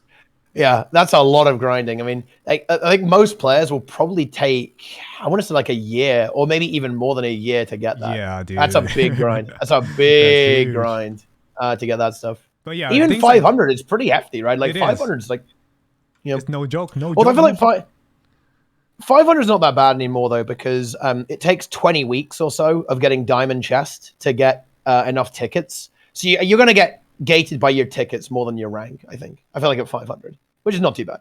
Okay. But yeah, for those kinds of stuff that you can't just flip burgers and buy that. That is true. Yeah, you're actually going to have to play the game for that. I think those are the, I think that sort of stuff is good. I like things where you have to play the game and do stuff. People's perspective, I don't trust people anymore. Because when I deliberately didn't do Aurora and Vision for ages, because everyone who did it in my chat said it was the worst thing ever. They hated it, and every second they wanted to uninstall. Then I did it. I was like, dude, this is actually pretty cool. Yeah, this is an actual quest. You're going out there, gathering up all the components for it, like doing quests, doing collections, like interacting with characters. I thought, oh yeah, it's actually really cool. It's actually a really nice thing that you can just, play the game and like gather up. Exactly. Like when I was doing it, it took me to areas that I would have never thought I would ever visit, or even fight champions that I never thought I would fight. And it was pretty good. I mean, during the time when I was doing it, yeah, I do feel a little like angry, because there are times where you need like groups to help you finish a particular champion stuff, and sometimes you just don't get it, and then you have to log in at a certain time to do it. But all in all, after you finish it, you kind of think back to yourselves like, wow, I actually saw a lot of the game that I didn't know that Arena put so much time and effort into doing. It makes you appreciate the detail, the content, and the details of each map that the Aurora and the trinkets get you to. Yeah, I completely agree. I wish there was more. I hope they had more like that. Actually, I really enjoyed it. I like a lot. Yeah, I like stuff like Chuka and Chompwat. Doing Chuka and Chompwat, the shortbow legendary, Gen 2, was really nice. Yeah, that was nice. But it's weird. Like, this is something that I always see. I think Guild Wars 2 has almost trained people to not like the game. They don't actually like playing the game. They only like getting the reward out at the end. What? I think a lot of people don't actually like the game in the way that I would define liking the game. I like the game. Well, yeah, I mean, yeah, you're here talking, right? If you're here talking, then that's probably, you like the game sufficiently enough. But what I mean is that I think that players don't actually like the gameplay. They like what's at the end of the gameplay, right? Instead, they like the cookie. They want the reward, right? And I don't think players will actually engage in things unless the cookie is good enough. And like easy enough to get. I don't think that's a hot take. I don't think that's a hot take at all, by the way. That is a cold take. If you look at the way people play modern games, that is an ice cold take. I don't think people actually like playing games. They like being rewarded by games. That's sad to think about. Yeah, or more most most people, I don't think, enjoy the game. Or okay, put it like this: if you removed all rewards from the game, do you think people would play? Everything, like gold is gone, everything is gone. Gear doesn't exist anymore. Gear is gone. Legendaries are gone. Everything is gone.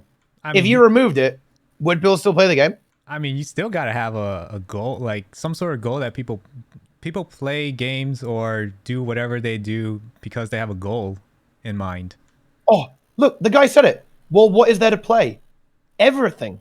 You'd have PvP, world versus world, PvE. All of the content would still be there, right? All of it. Like, I'm not saying to change the content. I'm saying every single piece, every map, every open world map is there. Every, every world boss, every dungeon, every fractal. Yeah. Nothing has changed except you don't get anything for doing it, right? Gold doesn't exist. Nothing exists. The only reason you have left is because you actually like the game. So you're gonna have to apply it. Like, this also can apply to life. Like, why do people go to work, and if they don't get paid for where they're going to work, like, are they gonna work there? Do you think it's very telling though that the comparison there is to like work? Are we comparing video games to work? Yeah. I mean, like, in this concept, because you're removing a goal. Like, you're removing a goal that people would want to strive for, and then when you remove that goal, it's like, now what do I think about it? Well, the thing is that the goal of a video game, in my opinion, is to enjoy the video game. It's for fun. Like, in real life, you need money to eat, otherwise you're gonna die. Like, yeah. Straightforward, yeah. Yeah. So I feel like it's a little bit different. Okay, yeah. In that situation. In that sense, yeah. You play video games to have fun, for sure. Let's see. Yeah. You removed. Yeah. I think. I mean, there's just gonna have to be so, like, even for single player games, right? You play them just to complete it or to feel satisfaction from playing it, right? You're not necessarily grinding in those single. I mean, some you do, but like, the satisfaction you get from completing a single player game should apply to playing like Guild Wars 2 and trying to complete whatever you want. Okay, let's say you remove all those golds and currencies and stuff, but what about titles? What about something? You gotta have at least some goal to go after, and then you can enjoy playing the game, but at the same time have a goal for you to reach. I kind of think this is this is my, in a way, criticism of MMOs in general. I think MMOs are a little bit flawed. This is like the flaw in MMO design. If you remove the win cover just for football, it becomes pointless too. Yeah, but that's not what I'm saying to remove. I'm saying to remove the rewards. Chess doesn't have a reward when you win. If you just play a game of chess, there's no like cookie at the end.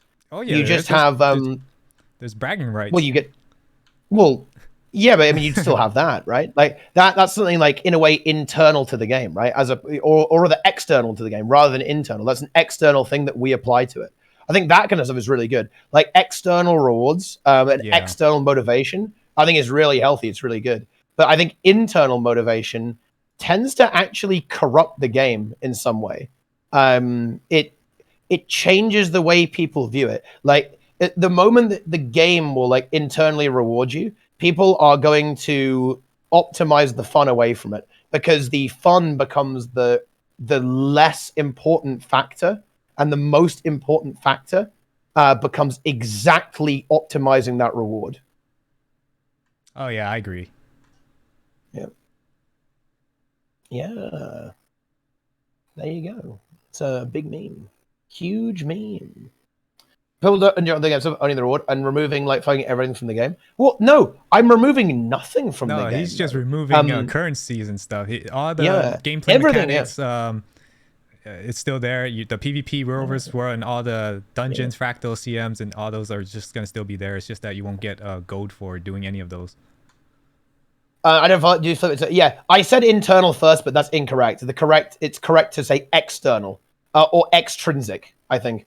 When I say like an intrinsic reward, that's something like getting gold after it's Yeah, like getting gold because of that. Like it's inherently valuable because of that, right? Because of the actual reward itself. An extrinsic reward is, in my opinion, much more motivating and much more powerful. That's obviously my opinion. But for example, what if I was going to play the monthly automated tournament, right? What would I be happier about? The fact that I had won, or that I had a gizmo to prove it, right? I would feel better about the fact that I had won, as an external, away from the game entirely. The winning is what's important. You know what? I'd actually be so confident on this. If I did win a monthly AT, I'd be happy to delete it. That's how strongly I feel about that, and how confident I'd be. I'd delete it. Dang. I think. think? Because again, what's important is that I know I've won, and everyone knows I've won as well. How would they know? If because I would stream it. Well, because I'd stream it, right? Yeah. Intrinsic and extrinsic rewards backwards? No. That's not the case, actually. I thought so as well, but it actually isn't the case. Isn't intrinsic motivation? No, it's intrinsic to me, extrinsic to the game. If that makes any sense. The act of winning is not valuable to the game, right? If that makes any sense. What's valuable to the game is like the gold that you get and the mystic coins and the gizmo. Gizmo. That would be like, but yeah, that would be my meme, right? Yeah. But there you go. You wouldn't have any denying you didn't win. You might as well keep the gizmo. Yeah, but I'm doing that to. The reason I said I would delete it is because I'm demonstrating that I'd be happy biting the bullet and being logically consistent. Don't get me wrong. The gizmo's really cool. I like trophies, right? I've got swimming trophies over there. But again, what do I care about more? My swimming trophies or the fact that I won, right? I care far more about the fact that I won, as in what the trophy means, rather than the object itself, if that makes any sense. Yep. Right? That makes total sense. Yeah. That's basically like the approach I would take. And in particular, I'm not saying that you should feel this way or that this is the correct way to feel about it. I'm talking about my personal thing here, chats. Right? The chat's roasting. They're bullying me, Sushi man. They're going hard. Come on. I'm getting my ass beat. You know. For me, it's the other way around. Yeah, that's completely fair, right? Yeah, it's fair. Everybody has their own way of enjoyments. Yeah, for sure. And yeah, I think that in a way that like MMOs cause people like this would be my criticism, is that reward systems in games causes people to engage in behaviors they don't like. And I don't think you can solve that, because I would simultaneously, this will seem contradictory, but I promise you it isn't. I also concede that you need to have rewards in the game, otherwise people probably wouldn't play them. Funnily enough, Guild Wars 2 actually suffered from this a lot at the start of the game. Guild Wars 2, it actually didn't really have rewards at the start. You had legendaries, but it didn't have gear progression, vertical progression whatsoever, right? You could get exotic gear like day one, right? And you could go and do all the content in the game and do PvP and do world versus world, and you'd be on an even playing field. There was like no progression whatsoever, and people had no idea what the fuck the game was. They had no idea what it was, like, or like what to do. And honestly, this is such a fascinating topic in my opinion, because I 100% believe this. If Guild Wars 2 had vertical progression, I think this game would have done a lot better. Straight up. I think one of the reasons why Guild Wars 2 didn't maybe kind of catch or like hook people as much is because it didn't have this big long-term progressive goal that a lot of basically every other MMO has. But yeah, there you go. Yeah, that's true. I mean, Guild Wars 2 is unique. It brought something new to the MMO genre, and a lot of people enjoy it that way. But the traditional MMO player, they probably wouldn't give Guild Wars 2 a shot because they're used to the tank healer, Holy Trinity, and the gear grind that comes with playing an MMO. Yeah. Yes. But I mean, You tell you. I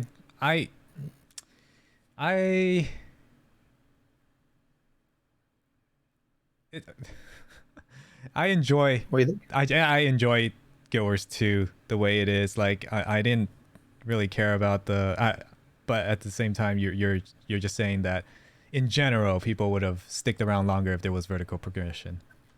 Yeah, I think that it's very difficult because what Base is saying here is totally true. In the chat is that games like Lost Ark do really well. They're basically like gear grind games. They do really well. It's because people do need a goal, right? People need goals, and they're very bad at setting them on their own. Yes. And because of that, people won't engage unless there's this. It's so paradoxical for me, and because I don't operate this way. I'm not pretending to be a special snowflake here, but I don't. Like, if I'm not having fun, I won't do it. It's not going to happen. You won't convince me to. I just got stuck in a rock. Nice. And like that is that's a problem, right? Because I think it sucks when games make you do unfun things to progress, right? Or things that you don't like, because if you don't, then you can't do anything, right? You won't be able to make it any further. Like that's annoying to me. And I do think it's weird that we live in a gaming industry where games will add like things that aren't fun, and the devs know that people aren't going to enjoy them and it's going to be annoying to people. But if they don't add the annoying things, people won't play the game. That's just such an interesting observation to me. Oh yeah, definitely. Yeah. Do you think there's any way around that? Because I don't think there is. I think there's no way around that. Do you think there's any way to get people to play a game unless you have this kind of reward dynamic? In my opinion, Guild Wars 2 does a very good job in trying to break away from that grinding, not fun, but you have to grind because for the sake of it, for whatever you need the particular loot. Like what you mentioned earlier about MMOs, you think that Guild Wars 2 would have done way better if it was a traditional MMO and people would have a vertical progression trying to get to where they are. But at the same time, are those people going to be having fun doing that kind of content? Maybe they will be, but is it just illusion, like an illusion of fun? If they didn't have a goal, and then for that traditional type of MMO, would they still be playing it?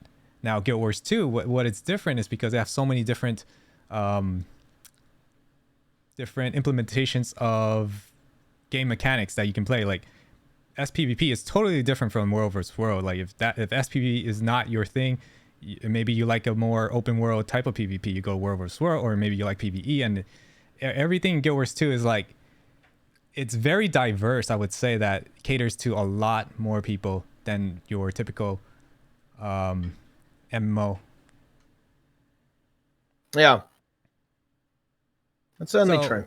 Like what I'm trying to say is like Guild Wars 2 is one of those games that break away from the got to get to the vertical progression, but it's not fun, even though I might be blinded by something at the top that I need to get, and I'm thinking I'm having fun, but at the same time, if you think about removing that reward, are you really having fun? I think Guild Wars 2 is one of the games that is up there where if you did remove the reward, you'll still be having fun, because I enjoy SPVP if the teams were more balanced, or I enjoy World versus World if we had those alliances that are coming up. Mm-hmm. I enjoy fractal CMs. I don't even do it for the currencies because I already have all the currencies I need. I just do it because it's fun. Yeah. It's pretty interesting stuff. Very interesting stuff. I don't really know what to say about this because I think the only is this locked to MMOs. I almost feel like this is a little bit of an MMO thing. Do people play other games for the sake of it? Because the thing that makes me really question if people actually like video games is because every game has this now. right? Like every game has some kind of progression. Like League of Legends has a progression system now, right? You can level up in all these games, right? And unlock stuff and like progress by playing almost every game. It's like, why is this everywhere? Like, I know it's effective, but I just think this is like a bit of a quirk, right? Like, it's a bit of a quirk of human psychology that people are very, very happy and actually prefer it when there's like stuff to grind and go after in the game, even though they don't even enjoy it. Or at least, I don't know, I think some people do enjoy grinding, but a lot of people don't. A lot of people really don't like grinding. Like if you actually talk, if you talk about like farming or grinding, I think a lot of people don't like the grind. Look, people don't like the grind of like the Griffin in Guild Wars. So like the Griffin is 250 gold or something like that.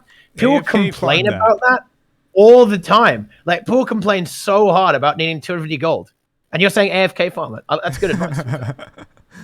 It's big. Yeah. Like if you pretty need gold, big. just AFK farm it, man. Why Yeah. aren't you doing it? Exactly. Just don't get be over there truly AFK. and grind. Right? Yeah. Let's do this. Yeah. You said you played rank for 18 hours straight and it was miserable. Why did you play then? I played because I wanted to experience it. Dude, right? I Yeah, like I wanted to do research. That's a little bit different because again, that's like a very external thing to the game. I would have not played if I didn't want to actually kind of like go on safari, right? That was a very, very different thing to do. And ultimately, I also do want to help my team get better, right? But again, that's totally external to the game. That's nothing to do with the game itself. If I didn't have a team and if I didn't care about streaming, there is absolutely no way I'd play ranked, right? So that's not a super good example. I would never play that shit. So it's all that was all entirely external, right? For me, I've done like 18 hours straight for SPVP. I did it because I want the title. That's it. And I was having fun doing it. See, I had a goal, and that goal was the title, and I got the title. But the journey, I was still having fun every single. I mean, obviously, I did rage a lot because this is only, you can only contribute so much before you need to rely on your teams to help you. So it's like you have to give your 20% of your effort, and the other teams have to give their 20% because there's 5 people, right?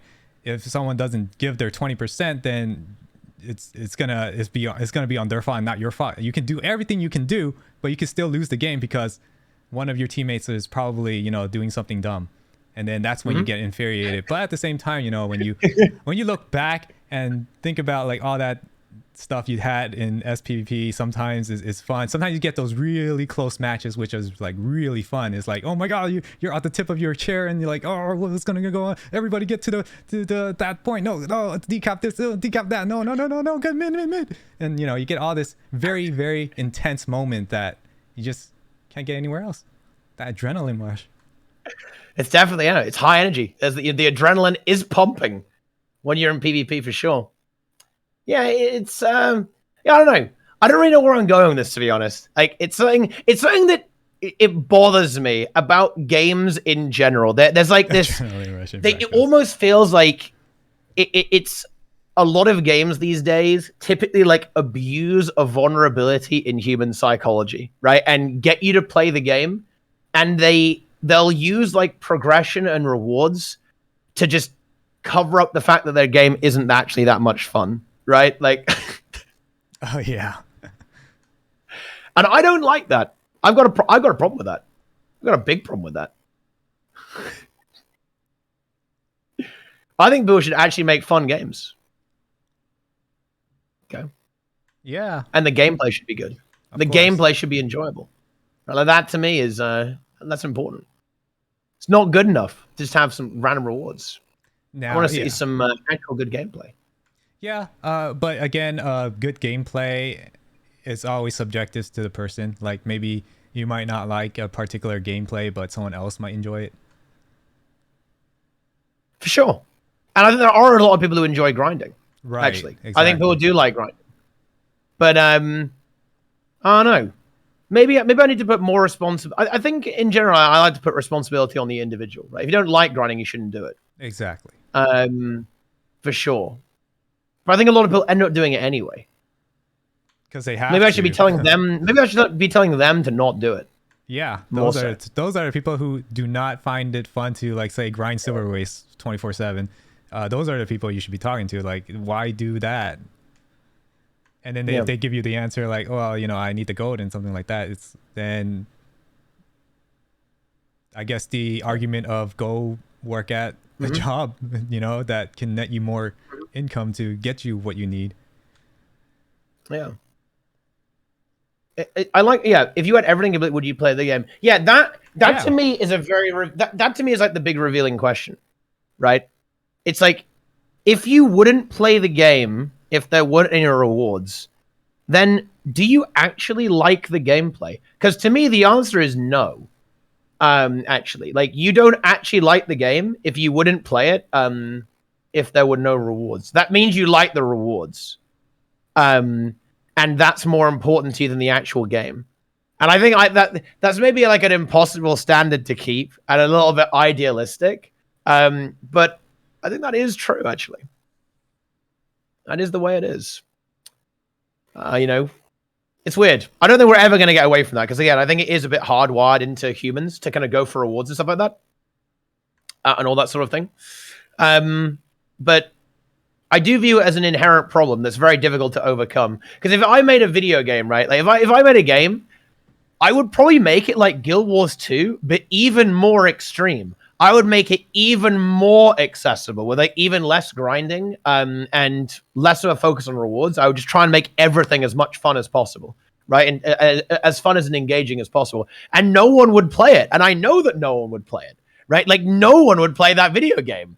And that to me is like, whoa. That kind of freaks me out a little bit, you know.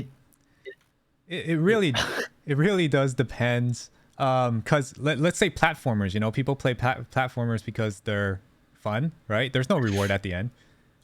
People play Mario Odyssey or some other like Metroid or something like that, like all these platform games that doesn't reward you anything, but people just play it because there's no grind in those as well. They play it for fun. Like, I don't know. Well, I just lost my train of thought. Yeah, the thing is that people don't play that game every day for years, though. Or you know, well, I mean, some people will. Like, some people will play the, you know, they'll play like Mario, you know, a little speed run, right, whatever. Yeah. But like, why is it that MMOs don't have this? Yeah, why do MMOs suffer from this? Where people will only play for rewards, or won't play nearly as much for things that aren't rewards. Because people will play. There are some games like, you know, like stuff like a lot of PvP games are a bit like this, right?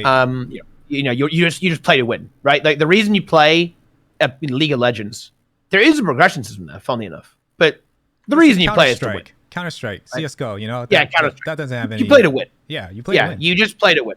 You just play to win the game, and I just get the impression that games would be healthier if every game was like that, where you play to win, like whatever you're winning, right? Like to beat the boss, right? To beat the other players, to you know, do an activity within the game. That to me would be a healthier way to have games designed, because I just don't like the idea of people being forced to do things that actually they kind of hate, but it's okay because they're going to be rewarded at the end of it.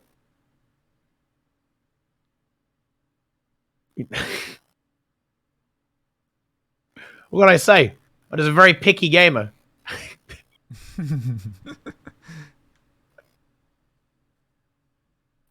Yeah, I've just drawn you into my own personal rant, Sushi. I apologize for that. You know, it's just like, you know, I said, just talk for like half an hour, right? You know, half an hour, an hour interview.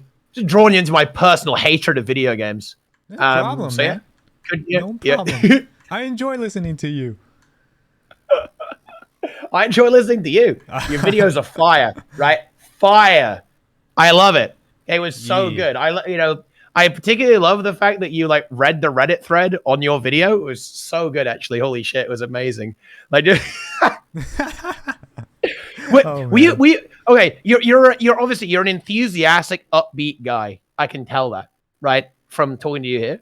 Did you do it to like? Did you go like even harder to like troll people? Did you know that responding, being kind of upbeat and jovial, would piss people off? No, I did not know that at all. I just didn't know. I just did it. I thought people would enjoy my take, but I guess, people didn't. Well, I enjoyed it. So that's that, you got at least one fan, one enjoyer at least.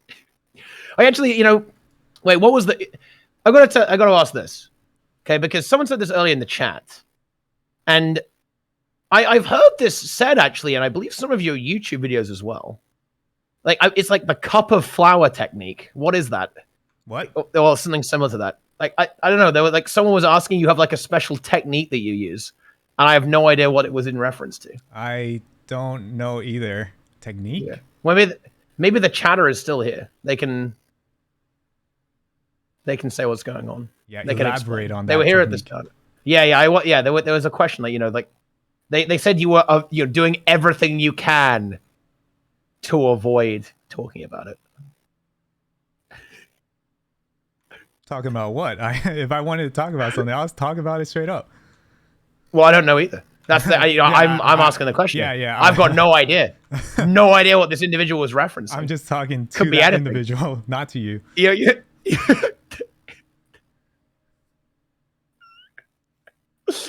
Oh, what a meme. Can you watch the video how developers are accidentally killing MMOs by Bellular? So very well with size and everything. Yeah, I mean, like this. I think you see this a lot in WoW, right? Like World of Warcraft, they're a game that's out of ideas. They keep like layering on all of these different progression systems, but all they're doing is just pissing people off because they forget the really important thing is because they just don't make them fun. They're annoying. They're time gatey. They're grindy. They're unenjoyable. And I think that a lot of games kind of suffer this fate. I mean, New World did this. New World was actually, when I played in the alphas and betas, it was incredibly non-grindy. You could get full bis in like a day in the beta. And I actually assumed that they were going to keep it that way going through launch. Well, when I say full bis, it was like 95% of bis, like you could have on day one, best in slot bis. But then they changed it to be insanely grindy, like ludicrously grindy. I didn't like New World. Yeah, I mean, it made me very sad. I played the game, I was like, wow, it was a letdown. It really was. Once I found out that you couldn't sprint and there's no mount and you had to pay for a waypoint that costs, like, you can't even access the waypoint in the very beginning of the game. Oh, it's like, come on, dude. That was, yeah, they made it so expensive to teleport. That was very painful, actually. Jesus, how the heck does someone play the game like that? I just can't. No, I'm not running for 1 hour back and forth just to get one quest done. Come on, man. Come on, man. As Joe Biden would say. Come on, man. Come on, man. That's true. There's, there was certainly some big problems with that game. Feels New World, dude. Feels New World, man. You hate to see it. You hate to see it. A's off. Yes, guys. A's off. Get that currency. Wow, I just killed all these gamers. But yeah, certainly a weird meme. You sound like a religious fanatic. I'm describing my opinion on video games. I don't think that's really a religious fanatic right there. Take him out. But I do think, I do think there are some legitimate things you can say here that like are a little bit unhealthy. Like I think that most people here would probably agree there are some things in MMOs that will increase the likelihood that people engage with activities they don't like and engage in unhealthy gameplay patterns. Because ultimately, in a way, we're kind of talking about unhealthy gameplay patterns and the lengths that people will use to try and avoid them to an extent with stuff like, finding ways to break the game and like break farming stuff. Yeah, I don't know. Yeah, maybe it is real life. Maybe people are so used to doing unfun things in real life, they do it in the game as well. It's actually not a bad point. Like that unironically is actually probably true. Oh, yeah. Yeah. Bars technology and player types are great about why players bounce over digging into them. Yeah, I know what this is, but it's also not super relevant, in my opinion, because I'm not talking about why people enjoy games. I'm talking about why people engage with games even though they don't enjoy it. Like rather than like, oh, like, is this, does this player want to explore? Do they want to like dominate other players or whatever? Like, that's not what I'm talking about here. This is like it's like a subset of that. It's like looking at game mechanics that cause players to, not enjoy things. I don't like it. Why people play anything else except Guild Wars 2? No, that's not true though. Like, I watched sort of Lost Ark, and actually it looked pretty good, to be honest. Like, the game looked pretty meaty with like I was watching the Axon play actually. Yeah, it looked like a pretty good game. Like, it looks well made. Like, no joke, it looks like it's well made game from what I've seen so far. I understand why people do it, and I understand why people like this stuff. But what I want to understand is, why do people do things that they actually don't like? And is there any way we could prevent that from happening? Make good games, bro. Yeah. Hell yeah. Are you gonna play Lost Ark? I think it's releasing tomorrow for free. Probably not, to be honest. I've got too much work to do here in Guild Wars. I've got to grind. Oh no. I've got work to do. As long as you're having fun, right? Yeah, exactly. Yeah, as long as I'm having fun. Nah, I mean, I'm not grinding things in the game. I've got to try and organize things. I'm community manager Teapot at this point, right? Have you thought they like it? Why do you assume they don't like it? Because they tell me they don't like it, right? Because people say, man, I hate this grind. Man, I hate world versus world, but I need to get my legendary. I hate PvP, but I want to get all the achievements, right? It like that. They tell me, right? Like, people express the ideas that they hate the grind and then do it anyway all the time. Yeah. Then tell them not to do it. Well, that is what I do say. I say, yeah, it's not necessary. Don't do it. But do you think that it's kind of do you think it's interesting? Like, no, so assuming others share the same view, but I'm not assuming that you're an idiot. Okay, like, you need to start trolling my chat, man. Okay, like, this is ridiculous. I don't assume that. I assume that there are quite a lot of people that feel that way, because I get that complaint a lot. I think that's a pretty safe assumption. Don't agree with you, idiot. No, but the thing is, you're just objectively wrong, right? Like, if we just look at the way you've interpreted these statements, that's not what I said whatsoever, right? It's not that you don't agree, it's just that you're incapable of parsing language. Yeah. Ad hominem is, no, it's not ad hominem. Ad hominem is if I said Sword Art is an idiot, therefore he's wrong. I'm not saying that. I'm saying Sword Art is an idiot, statement 1. Statement 2, Sword Art is wrong because he didn't understand what I said and doesn't understand the language. So an ad hominem is only an ad hominem is a logical fallacy that you make like a personal attack and then say they're wrong because of that personal attack. Insulting someone is not an ad hominem. There you go. Yeah. I'm not even gonna pretend what an homonymous is.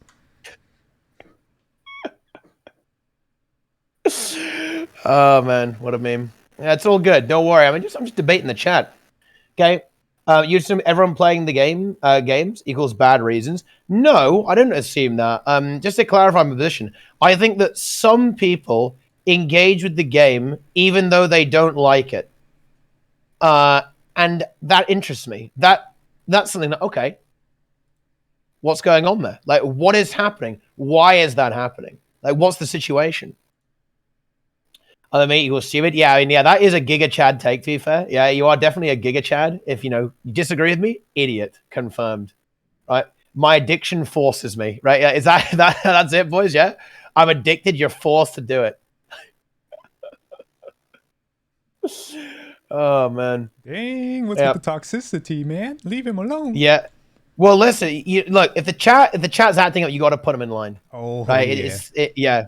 Yeah. You gotta shut it down. There's also Connors. This guy controls my chat a lot. How come you just don't ban him? Well, because honestly, I find it funny. Right? That's the actual answer there as well. Yep. Yeah. That's cool. That's cool. They give content. Yeah. Oh, it's all about content, right? Content is my shining light that guides me. Yeah. I don't typically ban people. It's just, I just let people say what they want to say. It's all good. But yeah. I don't know. I feel like I've completely derailed this. Do you have any kind of final thoughts? Because I think I've kept you long enough. You know, you've got some busy AFK farming to do, right? So I'm AFK farming right now. What? dude, my man. Okay, look, I mean, look, we can just go on forever then, I guess. You know, because you can just keep doing AFK farming. But yeah, I mean, do you have anything that you kind of want to add or that you wanted to bring up, kind of on stream right now? Anything in particular?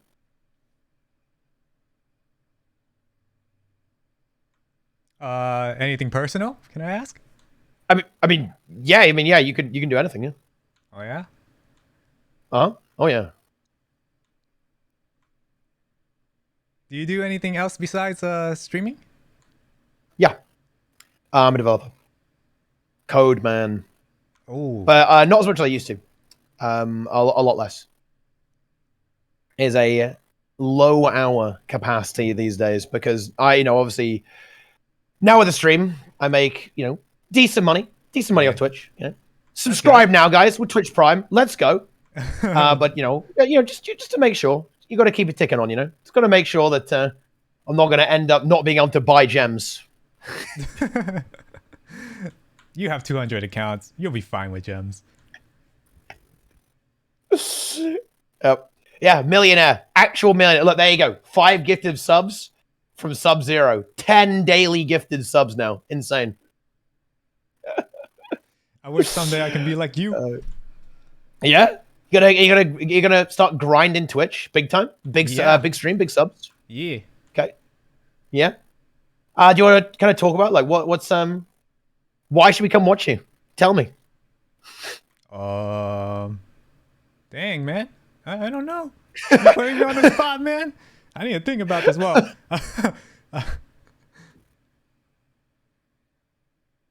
Good content. Well, I agree with that. Look, I think you're an interesting person. Okay? That's why I want to talk to you. I think you have interesting opinions. You say interesting things, and you're a funny guy, right? You're entertaining. So I like that. That's good. See, you got I love to see it. I don't like bragging about myself. I like it when other people brag about me. So yeah, no problem. Don't sweat it. Yeah, I got you, bro. No problem. Yeah. Awesome. But yeah, any kind of thoughts on that? Final thoughts on the topic? I bet you want to talk about like idle farming, AFK farming, video games, whatever. Because I think I will free you from the chains of the stream. And also, let me go. Do you want to link your YouTube or your Twitch or just both? I guess you can go get that real quick. Just do both. I'm doing it. Hang on, I'm finding it. Here we go. Boom. Let's do this. Right, chat. If you aren't following this stream, what are you doing? Seriously, like, what are you doing? And more importantly, if you aren't here on this YouTube channel looking at these fire videos, then honestly, you're missing out. If you want to go, you want to check this out, you want to go there, and you want to look at this. 50,000 views. The best AFK farm right now. Insane. Look at all those necro minions. Look at all those necro minions. Look at them. Seriously. Look at them all. That could be you. That could be you after you see that guide. Yeah. Ain't no lie like a chicken die. Yeah. What does that mean? I don't know, man. I just talking. I sometimes just randomly rap some random stuff. So hey, follow me if you want to hear me some rapping. No, I'm just kidding. Wait, do you like freestyle on stream? I freestyle on stream, but it's bad.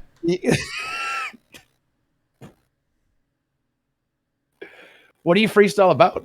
Anyone that puts whatever topic they want. Someone this morning told me to freestyle Weaver, and I did, cause Oh yeah. Yeah. But I had to warm up a little, I feel like we're getting teased now. Like I feel like you. Oh, you want can me you to freestyle rap? for us now? You want me to rap right now? Freestyle right now. Give me a topic.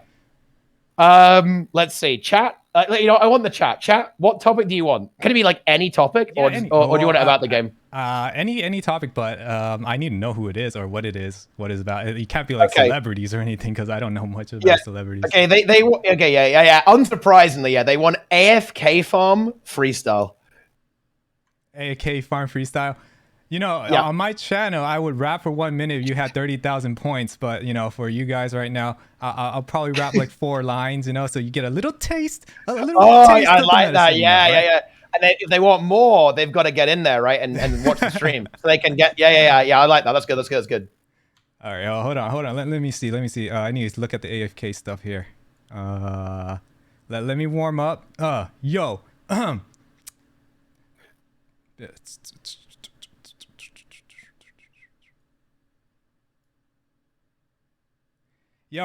Yo, guys, look at me coming over here and AFK so that you got nothing to say. And then I place my turrets right here because we got Final Fantasy Barrett in the house. So you're gonna be like a little mouse. And I know I'm bad. I'm not a rapper, so that's pretty sad. All right? I'm done. People cringe. Come on. And that was fire. Look at these, the bat jam. Okay, bat jam in the chat there. It's huge. A plus. Look, A plus. You guys are too nice. Yeah. Man. Yeah, it's a good rating right there. Huge. Rat jam.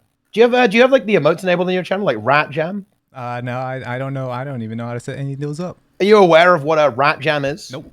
No. I don't know what that is. Okay. Oh yeah, let me go ahead and show you, because like there are probably some things that are being spammed in the chat that you can't even, you know, that you might not know what they are. So if you look here, like if you look on the stream right now, are you on the stream? No, I'm not on your stream. Oh, okay. Well, hang on. Okay, I'll put it to you here. Let me put rat jam on Discord. Okay, that's rat jam. So when you see rat jam, that's what that is. Okay, what does it mean? Well, it means that they're enjoying it. Oh, okay. Right, because they feel that they are that rat.